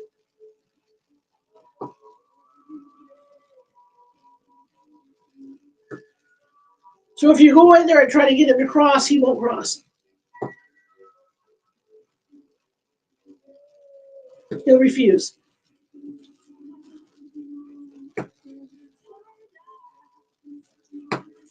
So we've gotten a lot of good, a lot of great evidence there of ghost, of ghostly behavior. Plus, like I said, the apparition. I can't wait to get my website back up. To show you guys, or do a nice thing for you guys, because I actually, I have this photo of the apparitions that we got of the little the young boy and girl.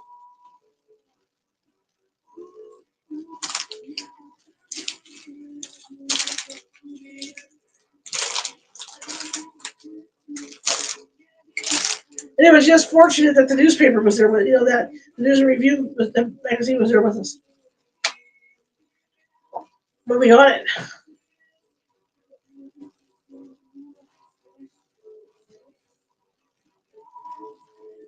But it's a sad story because, like Mid Julep says, the guy, he's stuck there. He wants to make sure that they are dealt with.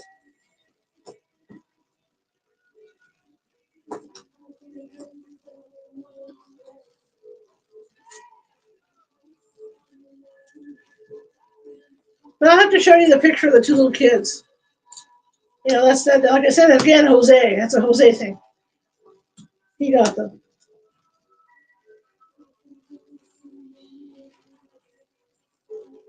Okay, we got 2 white bulbs going here.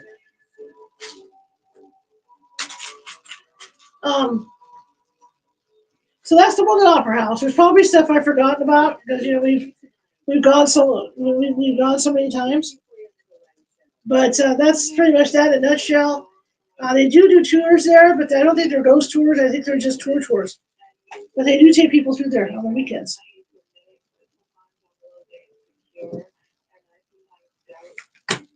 But there's a lot of sad stories out there, and it's just it breaks your heart with some of these stories.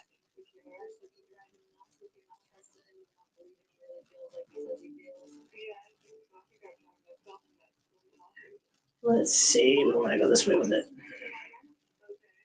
The little catty corner with these ornaments. I'm afraid to snap this and stuff as I'm doing it. That would suck.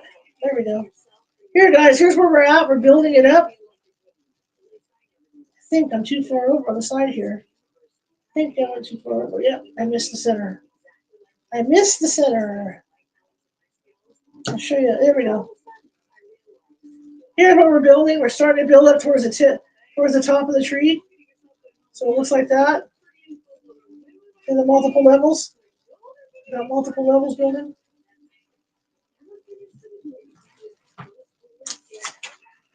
Okay, we're gonna build the thing up. I can insert it into that. Last Christmas. I hope this is high enough because oops, I just knocked the candle off. Wouldn't you know it? I hope I can connect it without screwing it up. Yeah, so I mean, the Woodland Opera House is very active to this day. They still have activity there. It's a very, very active place. It's just sad, like you say. Once you know the history, it's sad because like he's chasing those guys for eternity.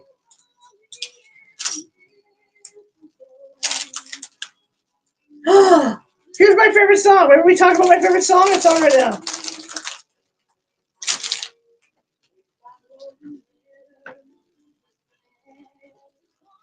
I gotta hear my song, you guys. This is my tune. Just the one thing. It's in the snow. Don't want a Christmas that's blue.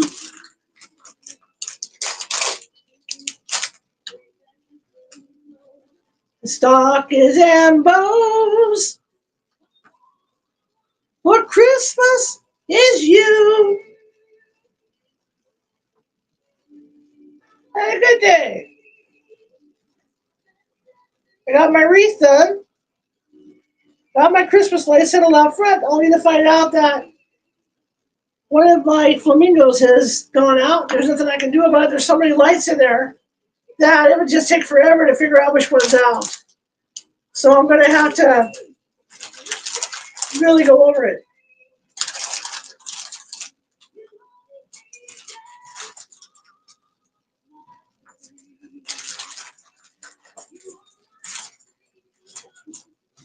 So yeah, if you ever get a chance to get to Northern California, the Woodland Opera House is a great place to visit, ghost-wise. If you want to maybe get to experience some real ghost activity. You know, that's a great place to visit. I have not talked about dreams yet. Do you have any stories about animals? I have stories about my own animals if you guys want to hear about them. You guys want to hear about my own deceased animals? The stuff that's gone on with that? I can tell you stories about those. Okay. You guys want to hear about my own deceased animals? The experience I've had? Okay. All right. As you guys know, I've had rabbits and birds and dogs and cats, you know. I'm a menagerie. And I am very connected. My mom always felt that I shouldn't have animals because I was always really connected to them. You know, where when they died, I was just devastated, even as a kid. Except as a kid, you don't know any better, you know. Like my dad would go get a new dog, and I'd be like, "Okay, cool, Pop, I'm good," you know. But as I got older, you know, it just got harder and harder. And being a psychic medium, when I was young, I did not see them. But as an older person, I would see my animals come back to see me after they pass. And remember, I told you guys that in situations where, okay, I got to make sure that I can connect down there, so I'm going to have to push this up a little bit because I got to make sure I can make a connection. Otherwise, it's not going to connect. Yeah, I got to go up a little higher with this. Hang on. Let me get this in where it's supposed to be, and then we'll do it. Then I'll tell you the stories. I need to push this in because otherwise what's going to happen is that I won't be able to make the connection on this because I have to connect to this one that's in there. And I'm going to have to connect to that one to get this in. So I got to make sure that this is up high enough to where. Let me get this in. I'm going to take this off real quick. I get it off of there. Because I got to make sure that this is high enough to where, there we go. I have to be able to set this down on there. Yeah, there we go. So I can make that connection. Okay. See, it's showing it flat, but if I don't do it that way, it's supposed to be flat, but the issue I have is that I probably should have had this one more flat instead of what I have it to make that connection. So I'm going to try and see, hang on, what I can do up here. Just for a second, then we'll talk about the dogs. See if I can push that in a little more. Anyway, so my first experience, I had this Australian Kelpie that I was really close to. She lived to be 17, and she passed away, and I was heartbroken. Just absolutely devastated without her. And I was talking with Nancy Matz, always talking with Nancy Matz, right? Saying, look, I haven't seen her, what's going on? And again, like I talked about our deceased relatives, that sometimes when we want to see them, if we want to see them too much, what happens is that they don't come because you're just too anxious to see them. They don't want you to, I don't want to say grab onto them and then not let go, you know, when they do appear. Animals are the same way. And so I had a lot of problems with it. You know, I wanted it so bad. I wanted this dog to come so bad. And it wasn't happening for me. I need some levers to push this down, so I'm gonna have to do this. You know, I wanted it so bad. Finally, she does appear to me, and it was wonderful. It was a brief appearance. You can go down lower, lower, lower, lower. Probably the max on it. Anyway, because I got to top on that one, that may be a problem. We'll see. Maybe not, though. She came to me in a dream, finally, and that may not even be the connector. I don't know why I was so stressed about it. And she looked all healthy. She was jumping up and down in my dream. I was petting her. She was excited to see me. She was yipping, you know, so excited to see me. And it was so short, though, and I was so disappointed. Because, you know, you just want, again, you want more and more. You want that, here. You want that contact more and more, right? And so I was disappointed. I'll honestly say I was disappointed. And then I started to see her in the house. I started to see her walking around my house. I catch glimpses of her. I would see her come walking around the corner, you know, in my house.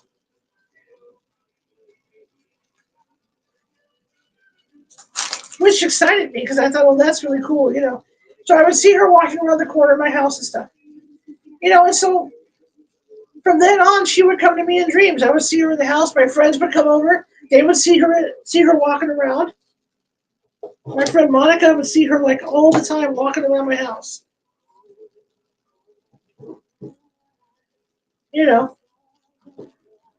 I'm trying to get this down in there. Should flow right down. It's right there. Come on, come on, come on. Go down, go down. Oh, come on. Don't do this. Oh, maybe it's down. Maybe it's down. That's probably, is that as far as it's going to go? Boy, it doesn't look like that in the picture.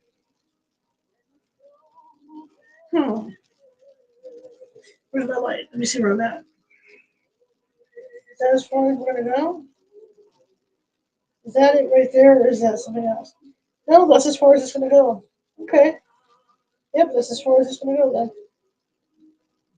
That's where the bottom is. All right. Well, it doesn't show that in the picture, but okay. Hope for the best on that one. Anyway, so yeah, I still see her from time to time. Your animals don't leave you. But after her, I had this rescue, and see, it looks like this. I don't know if this is correct. We're going to find out when I continue the build.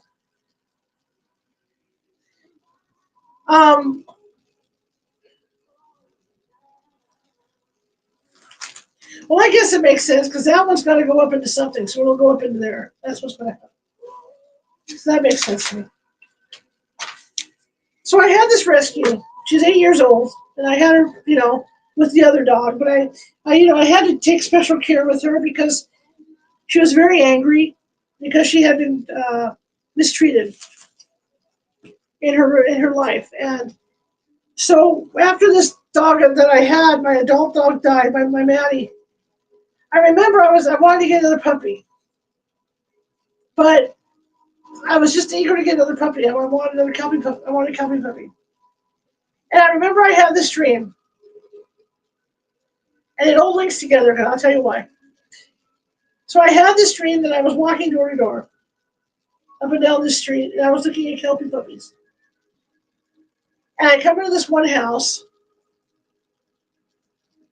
and I hear this voice come into my head. And the voice said, when you find the black one with the white chest, that'll be me. And I thought, oh my God, Maddie was telling me what to look for a puppy, you know, that she would come back. So I thought, okay, so I started putting out, you know, word out to see if I could find one. And then I thought about it, and I thought, well, with Reba being a rescue and not really having a human that loved her or have a human to herself, because the people had hurt her and they had locked her in a barn because they were afraid that she was going to hurt his mother. And I found out some of the history of what had happened to her. When she came to me, you couldn't touch her beyond her head. If you went back towards her neck, she would try to bite. And if you were able, after a while, I put her in this room is what I did by herself. And then I would just come, I'd be the only one she had contact with. And at first, I didn't even walk in to feed her. I would shove the food in. And so finally she got to the point where she trusted me, she let me in, all this. And when you would pet her back, you could feel where her spine had been broken. She had a back injury. I could still feel her back to this day. You'd pet her down the back and there was a spot where it would go up where she healed weird, or something had happened to her spine. The word was that she had been stepped on by a cow when she was herding. She was a worker. But the breeder that I deal with had told me that she'd never had an animal do that. So I kind of suspected that maybe the owner had injured her somehow, which is why she was so reactive. Because when people would come over, I'd have to lock her up in her own room because, for safety. But we got along great. Her and I, she was great. When I had congestive heart failure, this is how animals can feel when you're sick, right? Animals can tell. And when I had congestive heart failure and didn't know that I had it, she would crawl up on my chest and lay there for hours. And at first, it kind of scared me because, I'm very street. And it dawned on me after I got diagnosed why. So she could hear my heart beating weird. When it would take off racing, my heart would take off racing. And she could hear it. So she was being like the mama dog and trying to keep me warm. So she would lay on my chest for hours. Real sweetheart. Because after I had my procedures done on my heart, she didn't lay on my chest anymore. But up until that point, she would lay on my chest for hours on end because she was taking care of me. So that happened with her. We ended up really tight, me and that dog. I couldn't just take her to the park. I had to have a muzzle on her, because idiot people, they see a dog and they want to come pet it right away. So I couldn't have them just walk up on her. I felt sorry for her because she really loved going to the park, and doing stuff, and she couldn't do it like other dogs because I'd have to muzzle her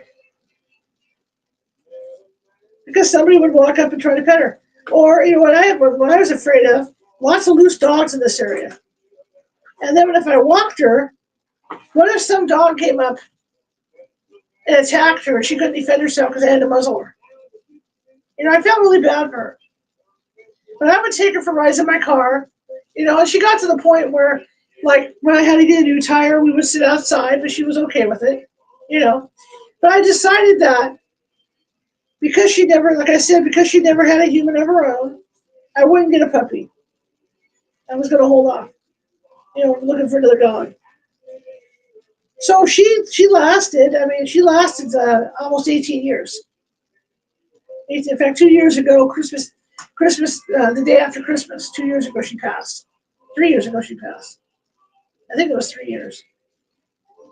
It might have been 2. Anyway, so we had a really good a decent relationship. I respected her boundaries, and she knew, I would never ever come at her really fast. I would show my hands to her, all the time to let her know where my hands were, things like that. To make sure that she knew the boundaries. She got out of the yard once, went over to the neighbor's house, sitting in the neighbor's doorway because the neighbor had a cat there. I was able to get her back in the yard, without any problems. Thank God. She could have been somebody. It's the only time she ever got out. So anyway, she lasted almost 18 years, and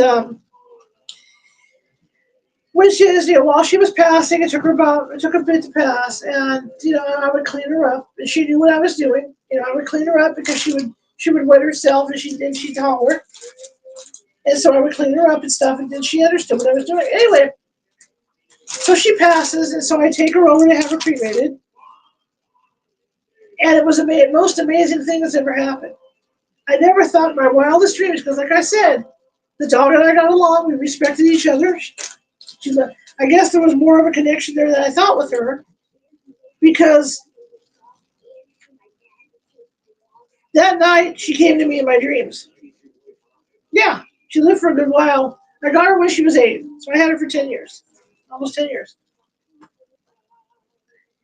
But it shocked me because, it was always disrespectful. I guess she loved me, right? I loved her, but I guess we always had a certain respect for one another. And like I said, I took her to be cremated, and that same night she came back to me right away in the dream. And she looked so good. She was healthy. She came to visit. She stayed a bit and then left. But the funny thing is, I still see her in the house. I see the other dog in the house, okay? So now remember the dream I had with from my other dog, where I thought my other dog said, "Hey, you find a dog that looks a certain way, it'll be me," right?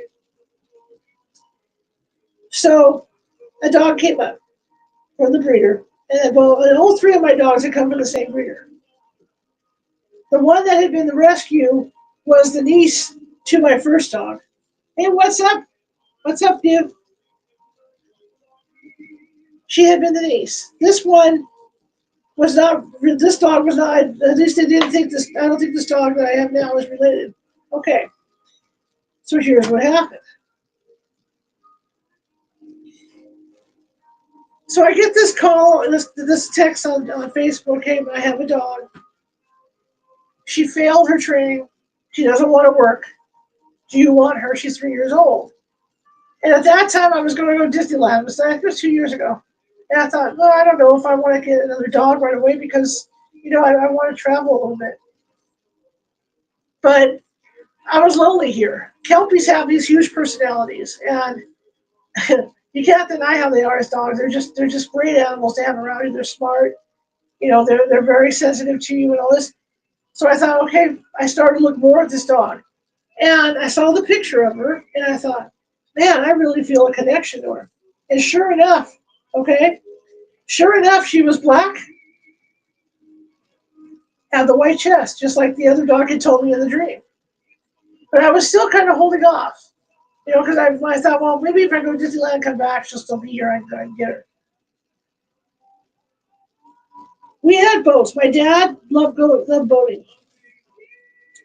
And because we're Hungarian, he would name the boats Gypsy Rose. That's what he named the boats. So she finally tells me this dog's name. And I fell out of my chair.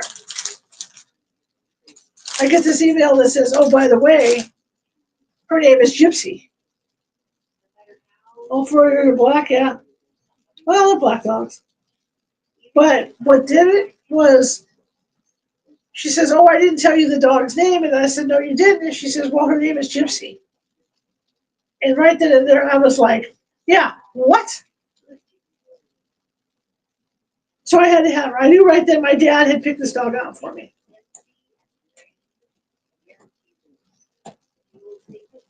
And not only that, remember my other dog had come to me in that dream when I was looking at puppies in my dream. Remember?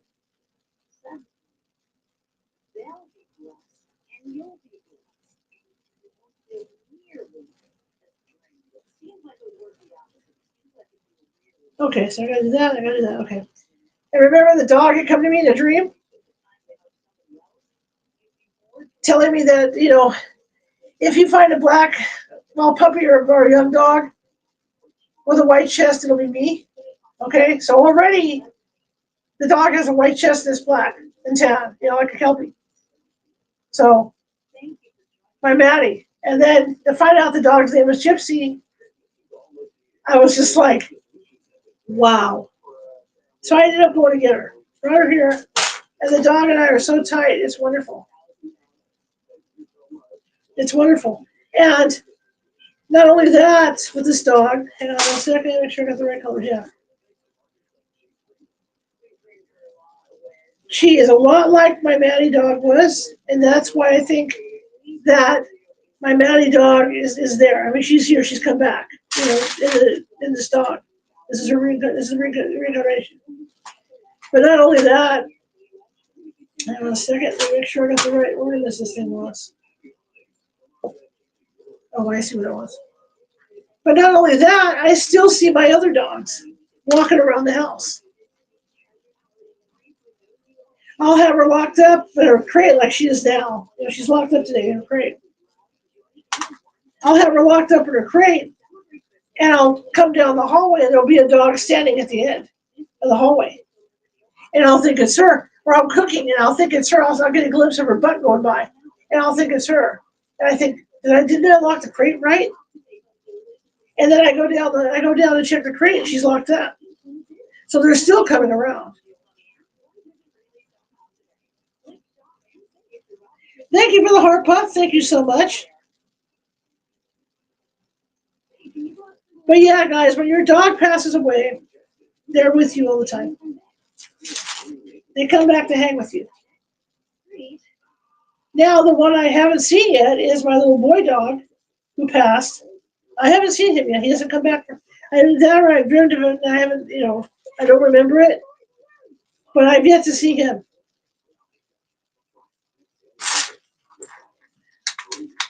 I did have a feral cat I used to take care of when my mother was still alive. We used to raise chihuahuas professionally. They were AKC. And I got stories about a chihuahua too. And we used to raise chihuahuas. 1 second, I'm looking for this thing right here. And I forgot where I was going with it. Okay, it's got a hole in it. Okay. But we used to raise chihuahuas. Forgot where I was going with it. See that? I totally lost my train of thought.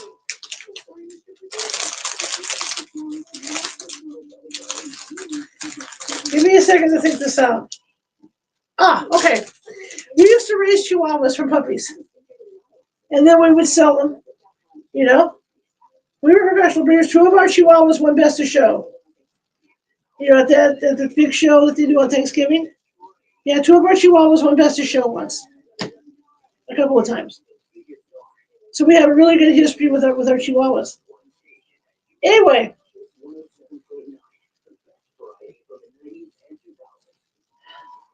I thought I was good at, raising puppies. Well, you know what? I grabbed the wrong one, huh? Is it totally round or is it a flowering one? Let me see. Are you a flower? Yes, you're a flower. Anyway, so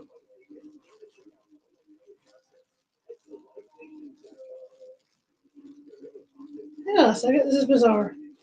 It's calling for colors. Okay. It says they're red. Is that red or gold? I say gold. Anyway, so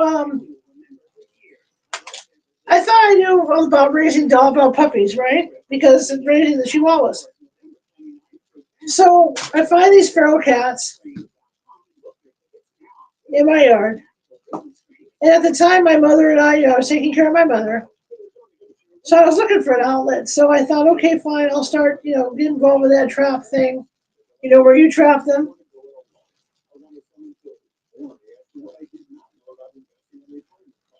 And so I started in that trap release program and all that with the ferals.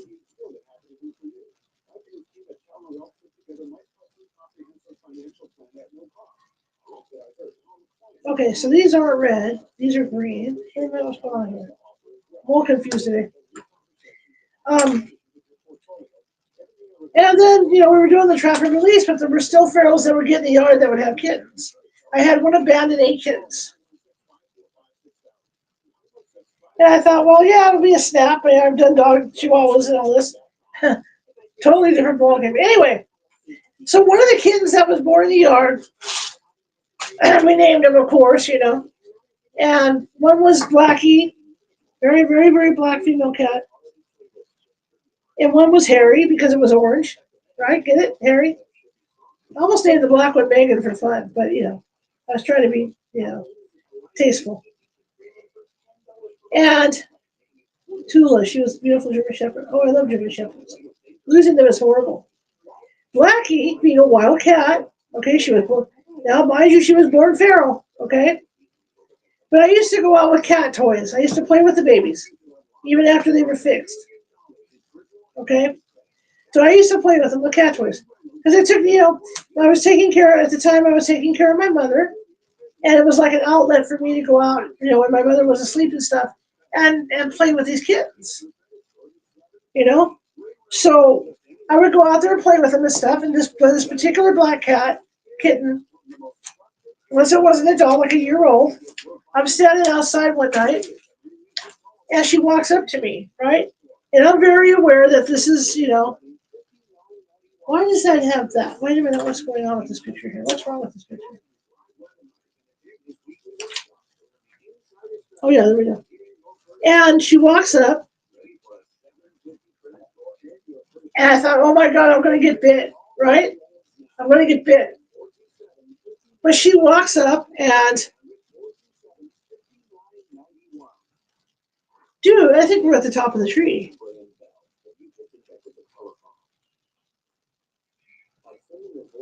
Okay, so I'm going to set this up. This doesn't make sense. This doesn't make sense at all. Okay, we're going to keep going, but I think we're at the top of the street. This doesn't make sense at all. But I'll do it.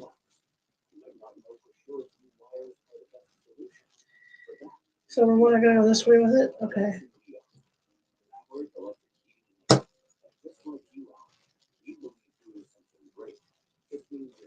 Okay, so this doesn't make sense to me. Did I miss a layer? Seems like there should be one more layer on here. But see, this showed in the photo, this showed flush. So I got a problem.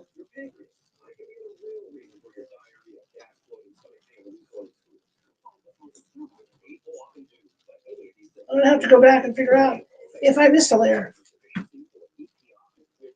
Because I believe that is the top of the tree. Okay, so something's gone wrong here, guys. I must have missed a layer. Because that's not cool. That should be flat. It looks like there should be one more layer on this tree.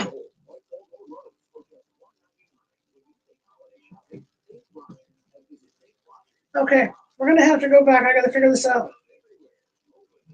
It's like we're missing a layer. Yeah, that's what I'm saying. There's a tree topper. The problem is, let me take my blood pressure pills. The problem is this should be flat on top of here, and it's not. So we got a problem. That should be flush. So I'm missing one, or it didn't go down all the way. It either didn't go down all the way, or I'm missing a layer. So we'll take the layers off and go back over this. I think there should be a layer on here. Start yanking layers. Hope they don't come apart. Very carefully. I want to see what this thing's doing on the bottom anyway. Anyway, so this cat and I, she stayed around for like a year because she was feral. Even after you fix them, they wander. But she would come when I called her. She would come running. It was really cool. She turned into almost a pet, an outside pet. And come off, right? Okay, let's see where we're at here. I just want to see if we're down a little too low or what happened with this. This will give me a chance to see what's going on here. All right, so it stops here. That's where it stops. We're just going to go back on this and see what's going on. After the rotation, that's what I'm curious about. How many layers do we have after the rotation? Because something's not lining up. Okay, anyway. So after this cat dies,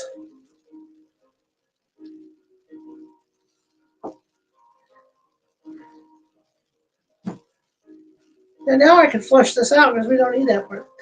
After this cat dies and passes away, and this is this feral cat, I'm sitting out in my backyard, and I do this thing in my yard where it's like Hawaii. You know, I like to have my little mellow times and all that. So I do this thing out in my yard for like Hawaii, and I'm sitting out there at night, and I see a black cat come out of the bush. Because even when she died, she got poisoned or something. She came back to the yard to die. She came back to see me to die. I buried her. Not supposed to do that, but I buried her. It's not in the backyard. I buried her in a big like pot that I had, a big flower pot. So I knew where she was. But anyway, so I see this happened on multiple nights. I see this black cat come into my yard, and it would start to cross in front of me, and it would disappear. And I knew it was her. She was coming back to see me. And this is a feral cat, right? This is a feral cat. Okay, so that's my story about the feral cats coming back. Okay? Back to my dogs. Back into my dogs. So to this day, I see my dogs around the house. Anyway, going back to the Chihuahuas. My mother had this one Chihuahua that would hide. And they would lose her all the time. So let me go back. I'm going to count these layers because something's not right. Anyway, my mother had this Chihuahua. And it would get lost in my house all the time.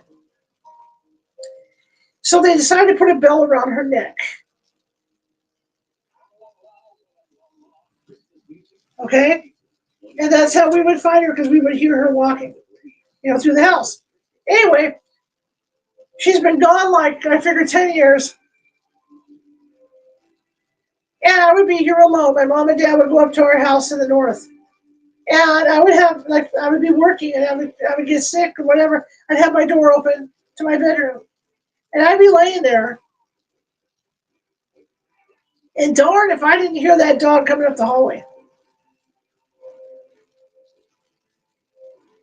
And I could tell it was her because, I could tell it was her because of the way she would step down and you could hear the bell around her neck.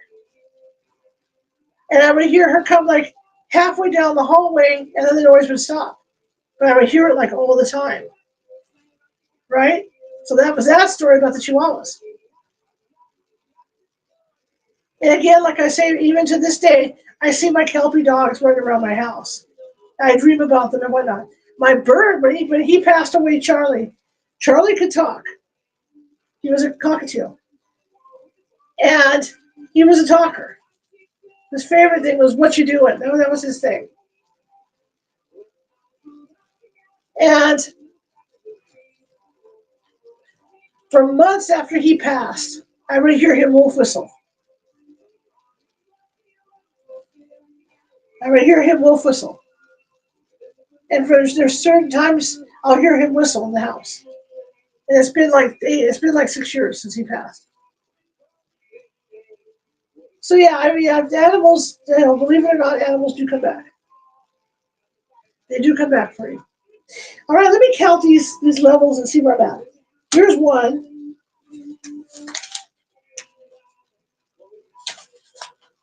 See what's going on here. Here's 2. Because the math ain't mathin'. 3, 4,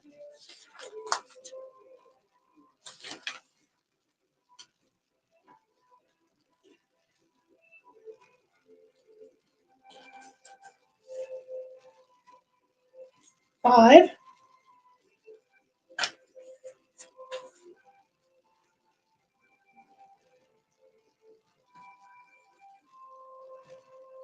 5.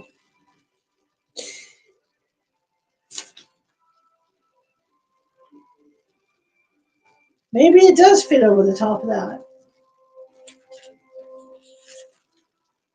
We're almost done. We're right there, but okay. There's 2.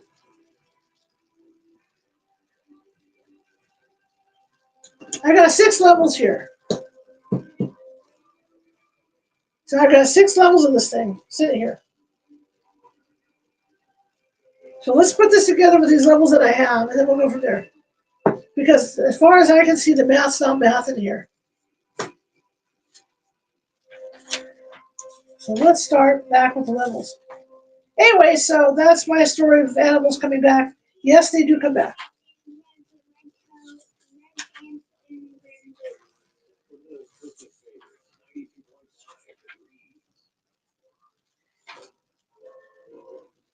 Okay, so this is sticking out like it's supposed to. So let's just look at these levels. Okay. So I can remember what levels are what here. I can tell by the decorations on them. This is the one that has the red ornaments with the stars. It's this guy. That's that one.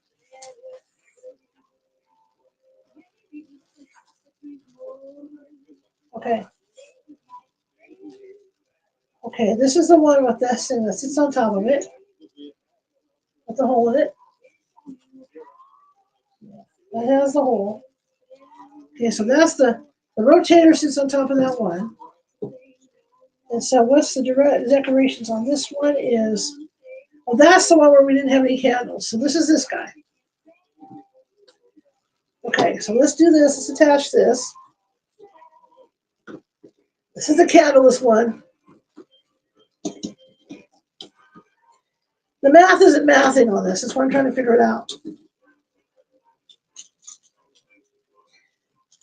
Anyway, yes, your animals do come back. Birds, whatever you know, almost whatever type of animal you have. Maybe a snake, who knows? But yeah, they do come back. As do people.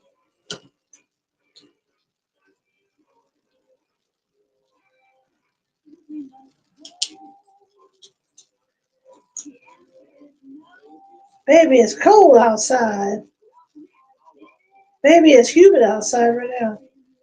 But it'll rain again tomorrow. Actually, we're not getting rain until Christmas Eve, which is kind of nice.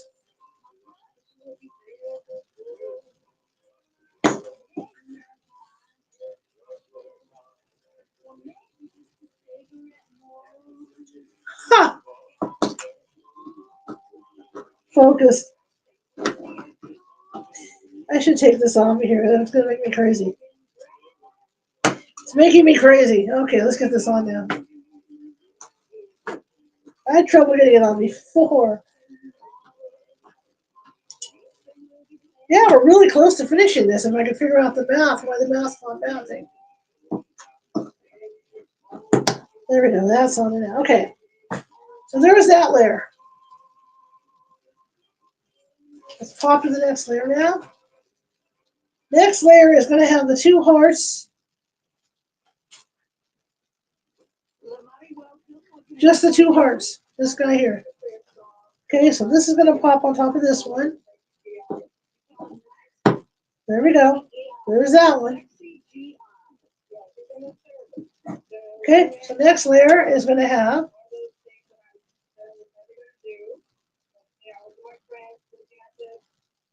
it's showing me the top view. Okay. Don't know why it's showing me that top view. Okay, so the next layer is going to be this one.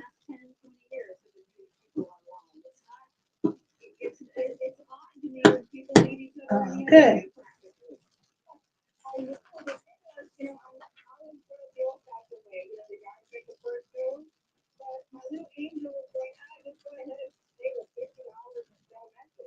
Okay, so the next layer is going to be, I don't know.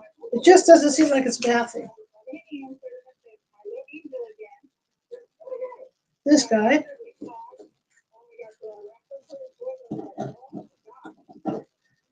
Okay. I think we're too far over on that one.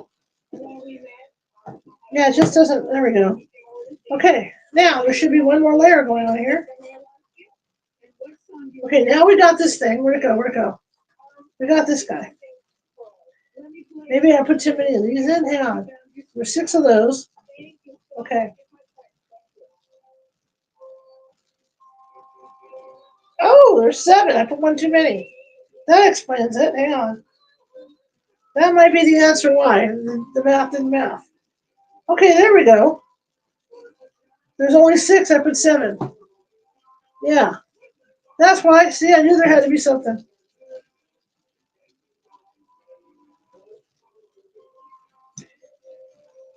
One, 2, 3, 4, 5, 6.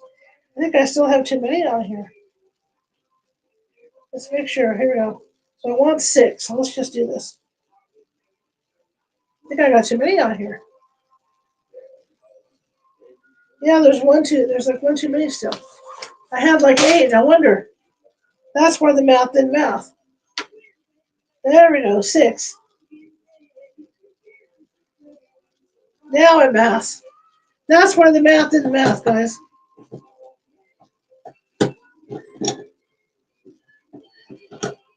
Yeah, there it goes. That's why. See how it went down? That's why the math didn't math. Okay. Yep, that's why the math didn't math. There we go. Huzzah. Okay, so now this one's going to go on top. All right, that makes more sense now. It does show it higher now, but that's why the math did not math. There we go. Because it's got to be almost flush up there.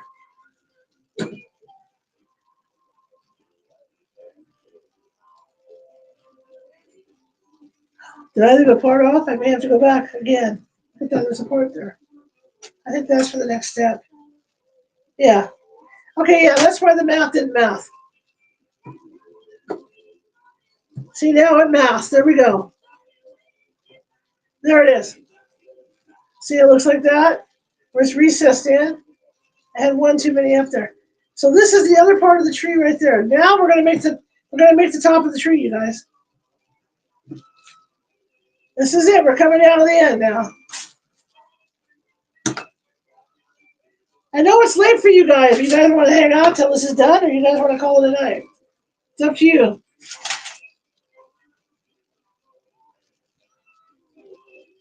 I'm gonna miss the Legos.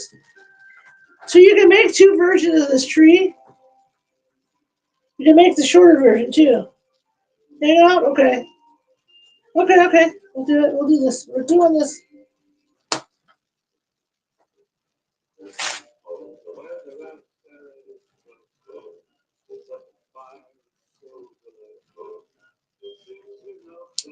Okay, for those.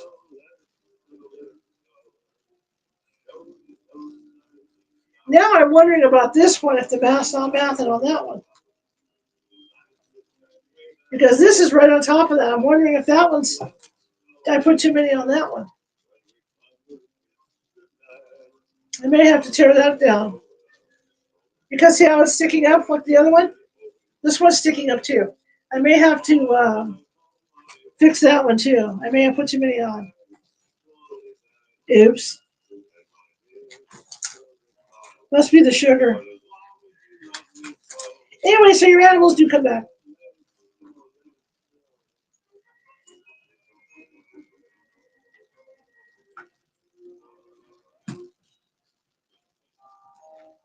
I love the snow. Especially when I got my snowmobile suit. Once I got my snowmobiler suit, I was happy to be out in the snow for hours. But I remember being a kid, being out there like in layers and still freezing to death. And my dad, because he grew up in the snow in Cleveland, it didn't bother him. He was out there just enjoying himself. I could never understand it as a kid because I was freezing to death. You know?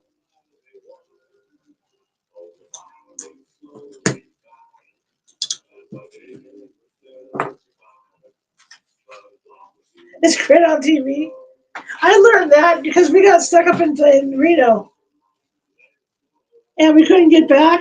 You know, it was a bad storm. And so we ended up in this hotel. It was nice sitting in the window, you know, watching it fall. First time I ever drove a chains because my car's all-wheel drive. So that was a crazy adjustment for me. First time I ever had to have chains for another vehicle.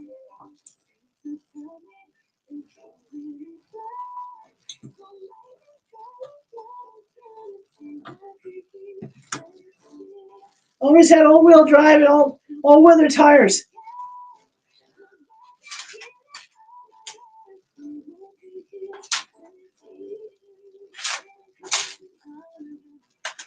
I was one of those people that when people were stuck, I'd be smiling because I get flagged through all the time. Oh, 4 a.m.? Oh, I know that. Jennifer, you turned into a content creator. It's about when I fall asleep.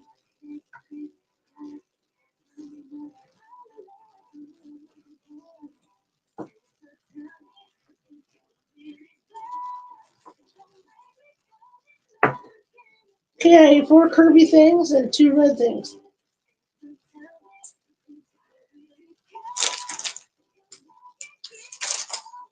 Gotta love this stuff. I think the Kirby things are in with the little crossy things. It's like we're gonna have parts left over. That's kind of frightening. I need 4 Kirby's. 4 Kirby's. Okay. Yeah, we're building up the top of the tree now.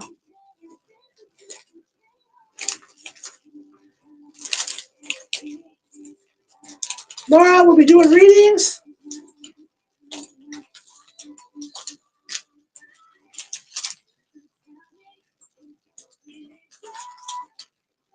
When's Christmas Eve? Is it Tuesday night? Is Tuesday night Christmas Eve, you guys? 2 looks like red. Red. Okay. Hello, Lori. So that means we'll be doing karaoke. Then you're gonna have to hear the cat scream. If not, if the cat's gonna be like active that night, again, I don't want to get any hassles. We'll come in here, we can work on the gingerbread house. Because I'm not gonna get any hassle with people with the cat.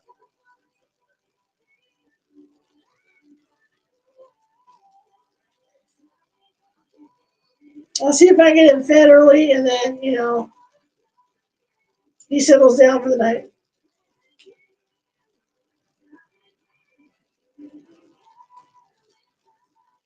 Oh, yeah? You're going to have a busy Christmas Eve, Lori.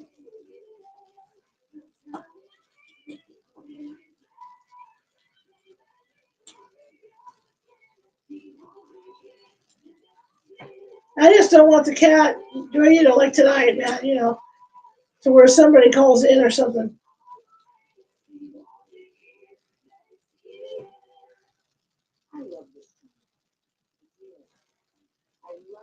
But again, you know, we can fall back on that gingerbread house.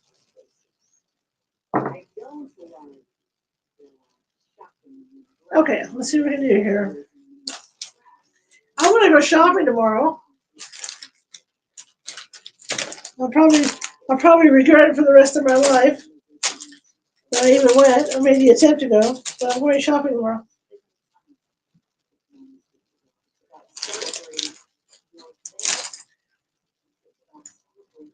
Will they spend the night?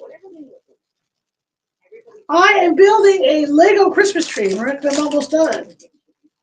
I've almost completed my task. Let's hope to God we have the parts. And I'm not seeing this one part, guys, so hopefully it's here. There it is. We're almost done. Almost ready to put the top parts on and put the star on.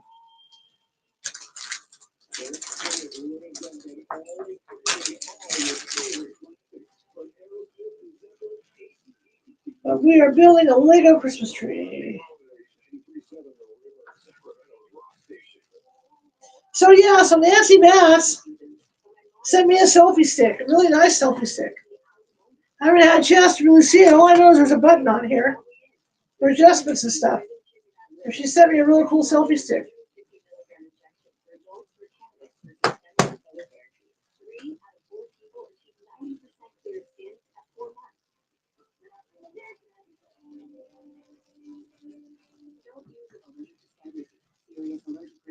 Hey, what's up, everybody? Yeah, super cool selfie stick. I'll have to look at the instructions. Okay. Gee, we've had ghost stories tonight. Besides the grim ghost stories I told earlier. Been a good productive night. So that's the thing. Now Christmas Eve comes, you guys. I want a karaoke. Maybe I can move the machine down here. Maybe I'll do that.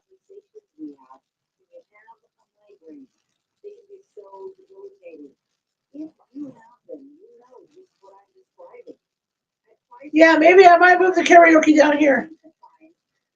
Down in this area because, I just the Kevins and Kens and Karens, not everybody understands cats.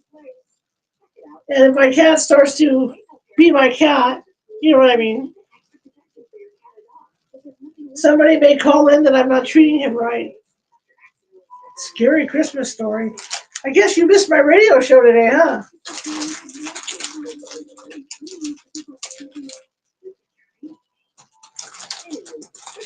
Well, how about that on Christmas Eve? If I can't karaoke or something happens with that, what do you guys think that I read from the book? You guys want scary Christmas stories?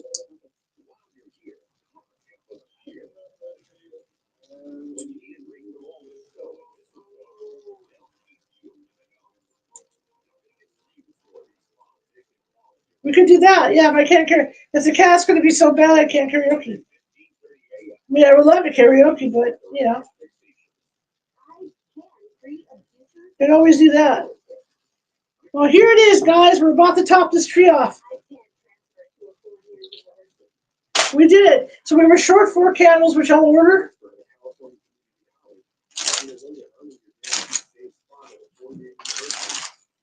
Kind of sad. Maybe we'll do a thing where we take it apart and build a small one.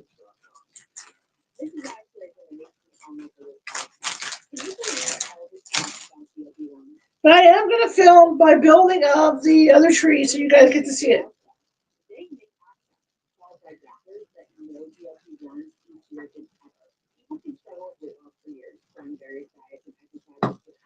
I'm going to put the star on here, and then let me see. I'm going to have to go back on that other step that I did because I don't think this should be sticking out like it is. So I may have to pull that apart, so we're not done yet.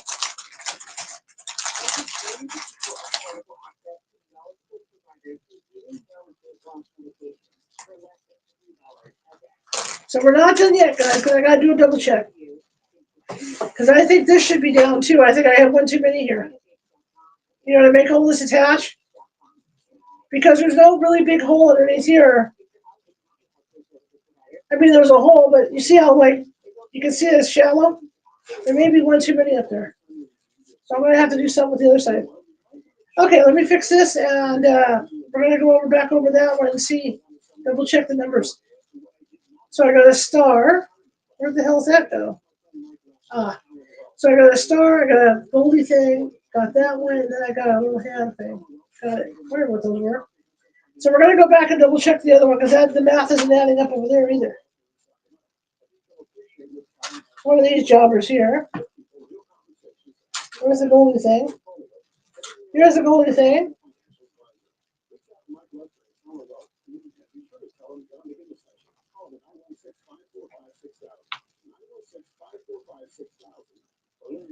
And a little star. Okay. Where are you? There you are. So we'll put this on, and then we'll go back and double check the first part.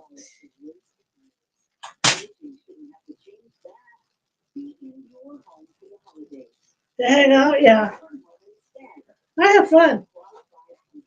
You wouldn't be bored, that's for sure. That's one thing that wouldn't happen is you wouldn't be bored hanging out with me.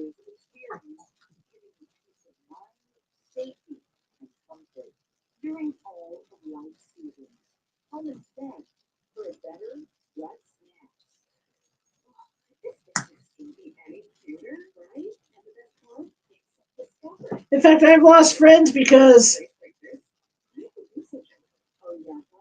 I tend to draw people in, to my stuff, and I've lost friends because of that. Okay, so here's the topper. Okay, we're going to wait on it for a second. It looks like this. There's a star topper. Okay, because what I'm going to do is I want to go back because this math isn't mathing. There's that. Okay, we got that math is mathing. So we're going back now and double check what I did. And when I get the candles in, I'll let you guys know. We'll look at the full candles. Because this math isn't mathing either. Maybe it didn't go down far enough.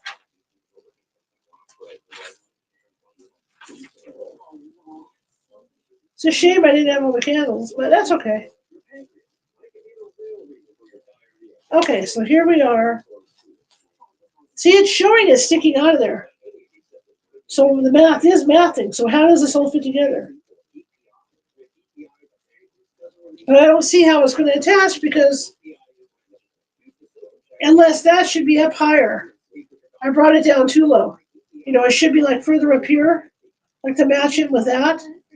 And then that way the math will match. Because right now it's not going to do anything. But if I put it on there, I'll show you. If I put it on there, what it's going to do is this. I can't even get it on there. I'll show you what will happen if I put it on there. I mean, it's supposed to look like that, so okay. So I'm for it. But again, the math isn't mathing on this because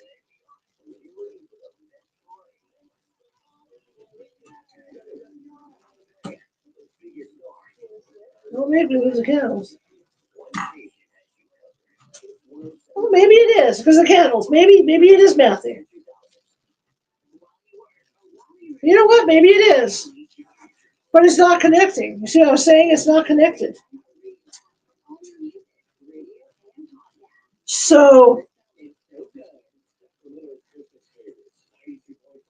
maybe it is. Maybe it's set up so you can take that off.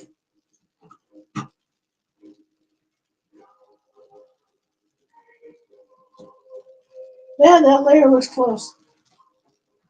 Yeah, maybe it's set up so you can remove it. Because that is the right distance and everything. I'm looking at that last layer right there. Maybe it is mathing. What are you wrong about? What are we talking about? What are we talking about? What are we talking about?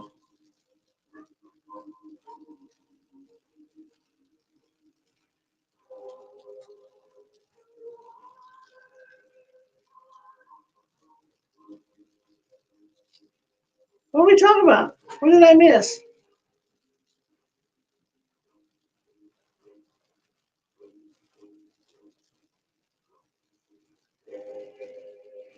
Oh, we losing to my friends? Okay. Well, what it is that they feel like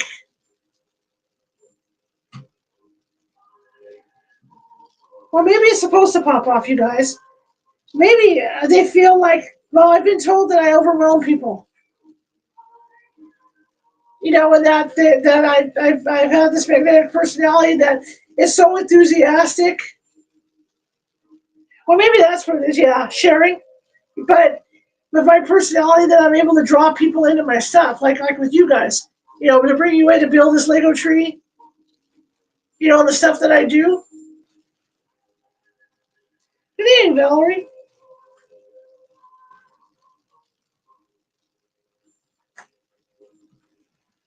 Well, guys, I'm thinking this is what it's supposed to do. Because, yeah, this makes more sense because of where these candles are. You don't want it to come down any lower, because you got to do it around the candles. So I think this is designed to pop off. So let's go ahead and put the topper on. And I think I just put it on top like that. I will. I'm going to travel, you guys, and come see everybody.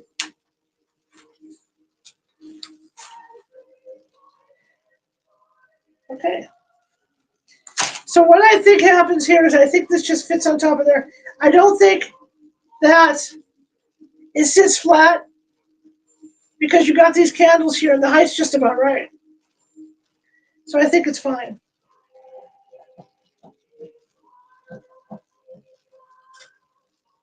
All right, here we go, you guys. We're going to top this thing off. I think we got this. I drew you in. Well, that's what I've been told, and there's people that get really irritated with me, because that happens. And I don't know. I never thought about my personality like that because I was the person that, hang on a second, I'm trying to get this. Look at that, I'm making a mess. I'm knocking all my candles off. Okay, hang on. So let me see, get this in around the candles and then. Because I was the person that, would go to the party and sit in the corner and just observe everybody. I wasn't that person that was like dealing with the party. Yeah, the good ones stick.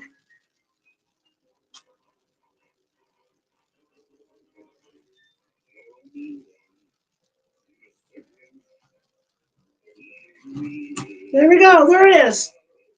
Complete. Now I'll see if I can get you guys to see it. That's pretty cool. Guys over there, you can see it. Let me move all this garbage out of the front of it. I'll keep all the extra parts for the small ones.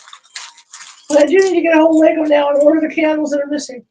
This is really cool.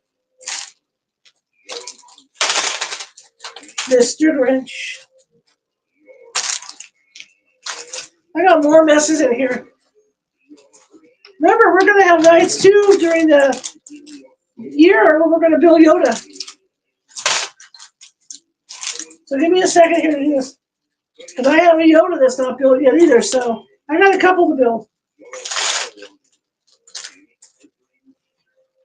For my friend that gets me Legos, I'm going to request Legos for my birthday. But yeah, I've been told off by people, to that extent that I draw them in. I'm too good at drawing people in, and it irritates them. And it was somebody I'd known for like 2 or 3 years, that said it. So, but I was a person that I'm still like that though. I'm the person that goes to the party, and I will sit in the back, and I will observe everybody. I don't, I'm not the person that comes out all in charge of the party. All right, gang, here it is. We are finished. I like this Lego a lot. A lot of leftover parts. Don't know why, but maybe the smaller tree is built differently. Unless this is the small tree, I don't think so.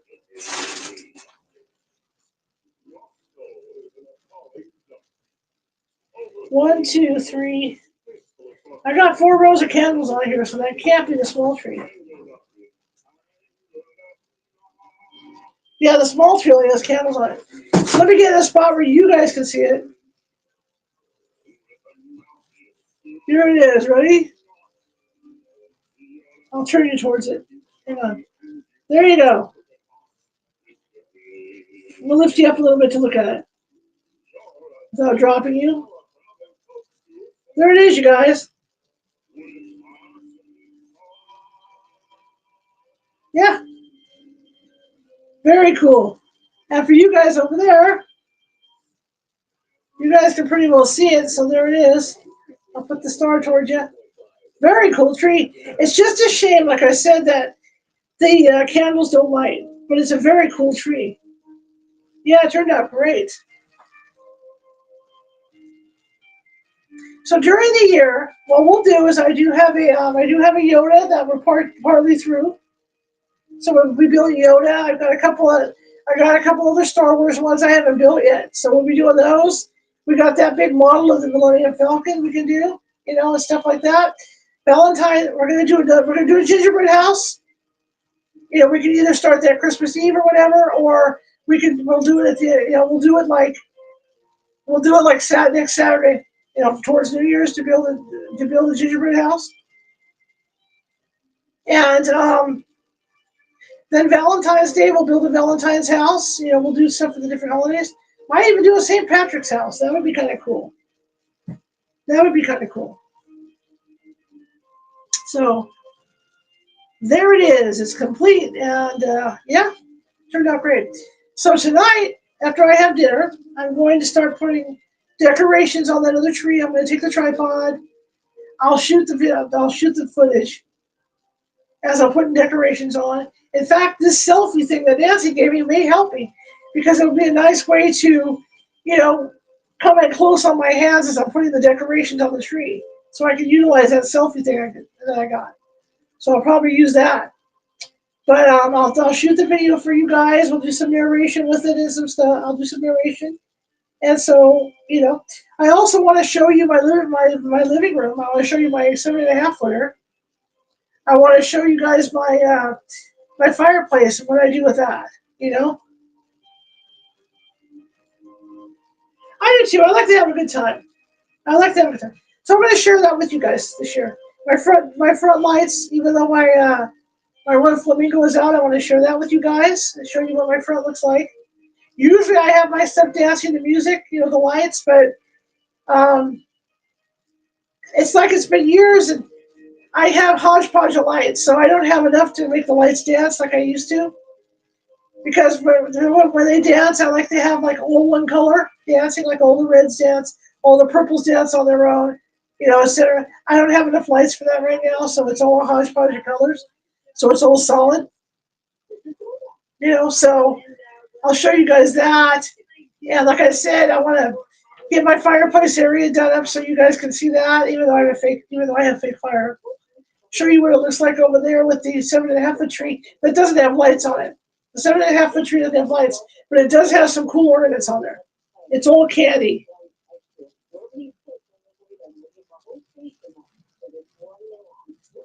So it's all candy and cake on that tree. They need extra, I'll light it up, but it's 7.5 feet. I'm not climbing up there. That'd be nuts. With my balance issues. So I'll share that stuff with you guys too, but I'm going to shoot a nice video of the decoration on this tree, and the selfie stick's perfect for what I need. Come to think of it. So there's a lot going on, and what would you guys rather do? Would you guys rather on that last gingerbread house? Because we can do readings on Friday. Because obviously, Christmas is what, Wednesday? I don't even know when the hell Christmas is. Okay, Christmas is Wednesday. So we got Christmas Eve. I might move the karaoke machine back here. We can do karaoke that back here in the studio. Probably make the neighbors nuts. We can do it back here. It just depends how things go with the cat. If the cat behaves himself. Oh, it's Wednesday? So Thursday we would be back to readings. Maybe back to readings Thursday, Friday. And then New Year's is the following Wednesday. So we have that gingerbread house. So maybe Saturday? You guys want to build a gingerbread house Saturday?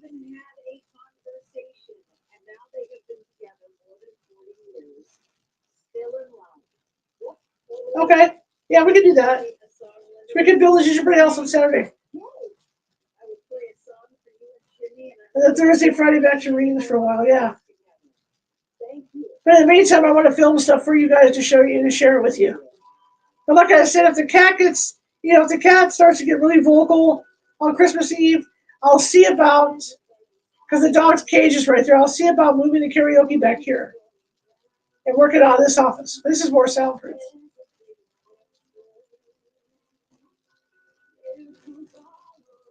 We'll try and figure that out. Or we'll read from the book on Christmas Eve. But that, as they say, is that. And I love this tree. This was a great build. She's really good at picking out Legos for me. I will order the, I'm going to have to write a letter to Lego, and I will order the 4 candles that I'm missing from them. Sometimes they charge you for them. They charge you like 10 cents. 10 cents per part, even when they mess up. They charge you 10 cents per part. I don't have a receipt, because it's a gift, so they'll probably charge me 10 cents per part, but that's all right. At least I'll have them. You know what I want to get them, and I know they're really expensive and they're rare? Yeah. Is I want to get a Haunted Mansion, Disney's Haunted Mansion Aloha shirt. They have one. I find it on eBay every once in a while. It's like $70. But that would be my Casual Friday shirt.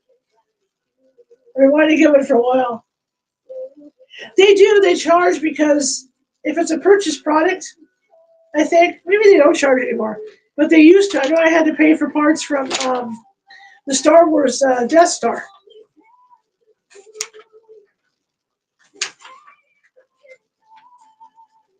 Because if you have the receipt, they don't charge.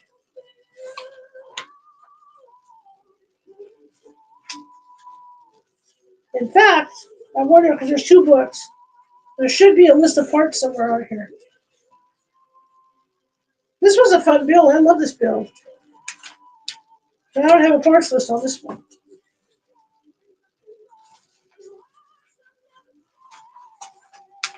So it's probably the other one. Because there's a book, there's a small tree.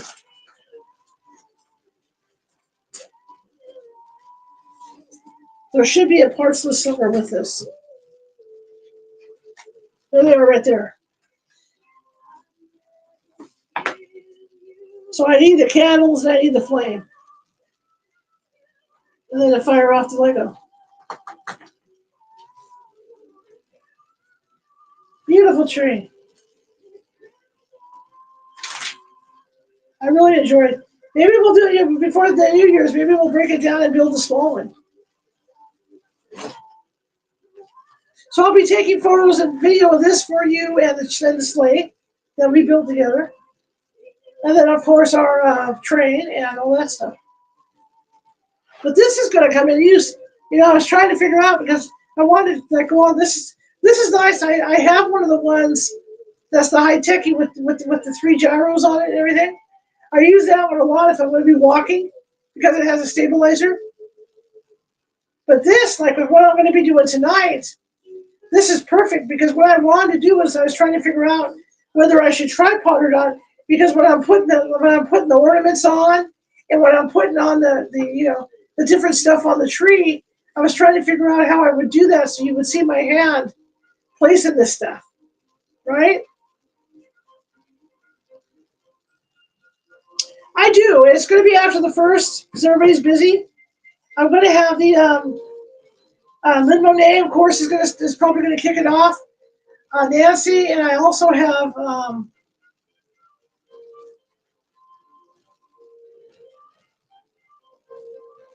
oh, that's cool. I think, yeah, I'll have to look at that. Let me know what it is. Let me know what it is. I would love that. But I also have the gal that was on the other night, the Ghost Magnet. She offered for a spot for her. She wants to come on. She's really fun to listen to. She's out of Virginia, a dollar store. I'll have to go look. The Ghost Magnet's out of Virginia City. She's a really good guest. So yeah, this Sunday, or next Sunday. Usually on Sunday night, what I do when I'm off, I'm not really off. I send emails out looking for guests because when people come to work on Mondays is when they look at their email.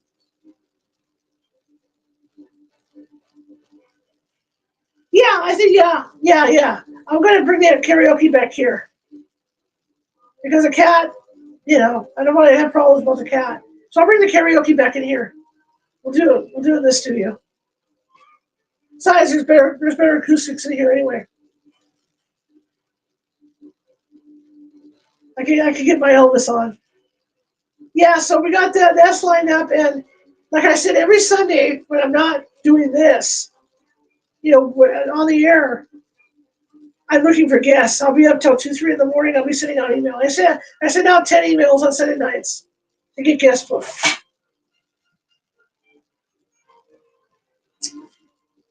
I'm thinking like 5 p.m. Pacific. You guys can come early. It's Christmas Eve. I might end up going to midnight mass that night, even though I usually don't. Well, I gotta watch because my friend's coming over too. So yeah, 5 or 6 Pacific. I think we can do that. So yeah, I think I'll move the karaoke back here. Why not? The room looks like a bomb went off anyway, so might as well let the holiday on a bag. It's always like this after I do 2 weeks of holiday. The room's like a nightmare. It's a nightmare right now. She's really shy, but she does do a really good Diamonds. Good Diamonds are a girl's best friend. So, but she is shy. Tonight's Delilah's dilemma says, I have a huge dilemma. I have a guy that I work with and I really like him. I used to have her in my videos because I used to do I wish I could still do those for somebody.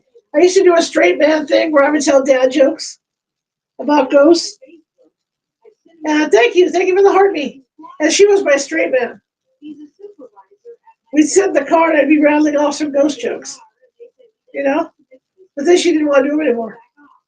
Well, last year, if you go back to last December on my videos, you'll see that we were doing these jokes, these dad ghost jokes.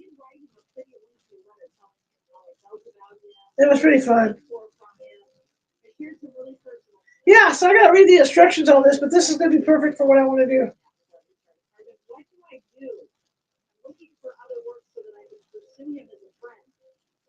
It's really cool. It's nifty. What should I say or do? I will have my It's called Selfie Show. So it's nifty.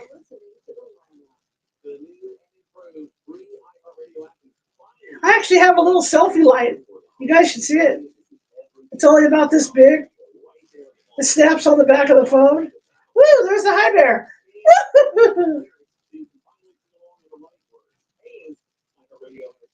Watch this. Check this out. Dude, come here. Ah. I'm taking your job away. Look how angry he is. Look at it. Stay puft, dude. Right?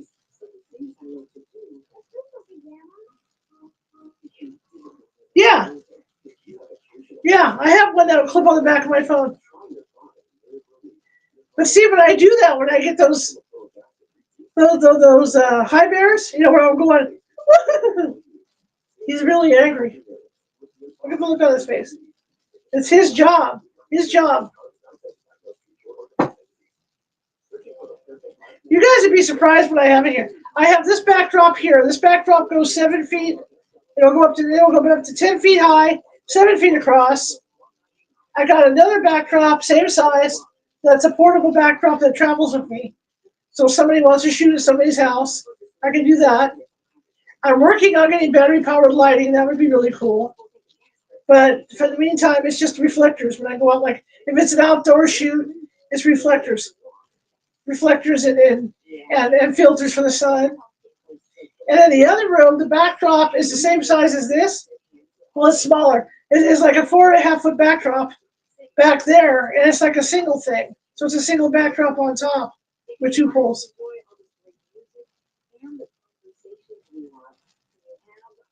I just hope TikTok stays. I love TikTok, but I'm going to start doing this right now, you guys. Because of our tonight, we don't have a lot of people in here, so TikTok can't get his panties in a bunch. Do me a favor, go to Clapper.com, you guys, and find California Haunts and start following over there. If we want to start building up over Clapper just in case. There's another place that Lori and I are looking at right now that looks promising as well, but they haven't started up anything yet. They're in the beta testing stage. But head over to Clapper and sign up for California Haunts, because that's going to be probably where we're going to end up. Yeah, starting to sell like TikTok's going to stay, which will be nice. But in the meantime, I don't want to go over to Clapper and not have any followers either. And for FYI, for everybody, the gifting is the same at Clapper. Only they have a lot more to choose from. So I'll have to have more sounds. But yeah, go over to Clapper and sign up over there. I have some videos over there. In fact, I want to shoot. I don't know if I have to shoot. The only way I can shoot is with a tripod to do that video I want to do, but I have to do it in there with a black background. Clapper does have an app, yes. It does have an app. It's not going to work out on the tube for me. The tube already turned me down for monetization. That ship has sailed. So no matter what happens with the tube, I'm never going to be monetized. So, it's TikTok and Clapper, and there's the other place too, Favorited, but I have to have 75 people following me before I can go live over there. If you guys want to go to Favorited and follow us too to see what that's like, because I haven't tested that out yet. But I need 75 followers before I can go live.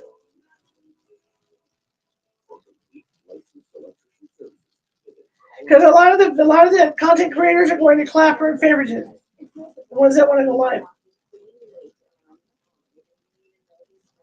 Favor, it's the word favor with an ITED.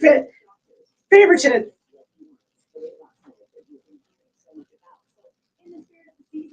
Okay. You guys are going to get me in trouble. F-A-R, God dang it, F-A-V-O-R-I, favorited. Now you got me doing it. I can't go in there. You know what? I'll put the link. Give me some time tonight. I'll put the link up in my link tree, okay? You guys can go up there and see it. It's favor, but ITED behind it. Yeah, that. Thank you, Jennifer. Thank you, JJ. That's it, yeah. California Haunts and Favorited, too. I need like 70 people, 75 people to follow me before I can go live to test that out. It's the same thing where all they do is just lives and gifting and all that.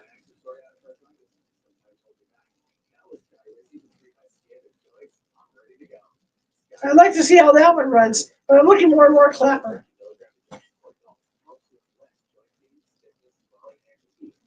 And I haven't talked with my agency because they may have a place in mind too.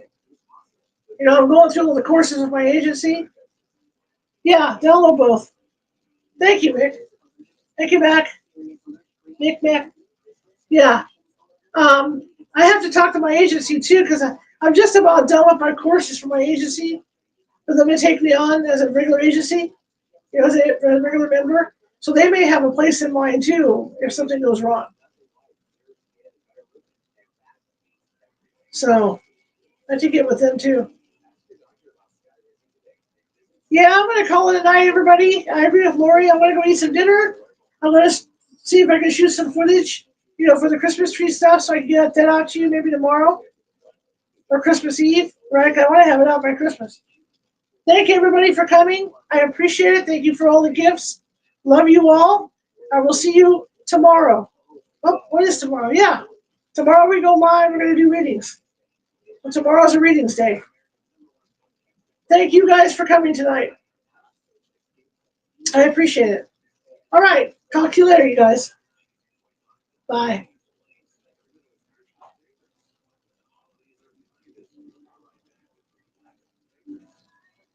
Not bad. Okay.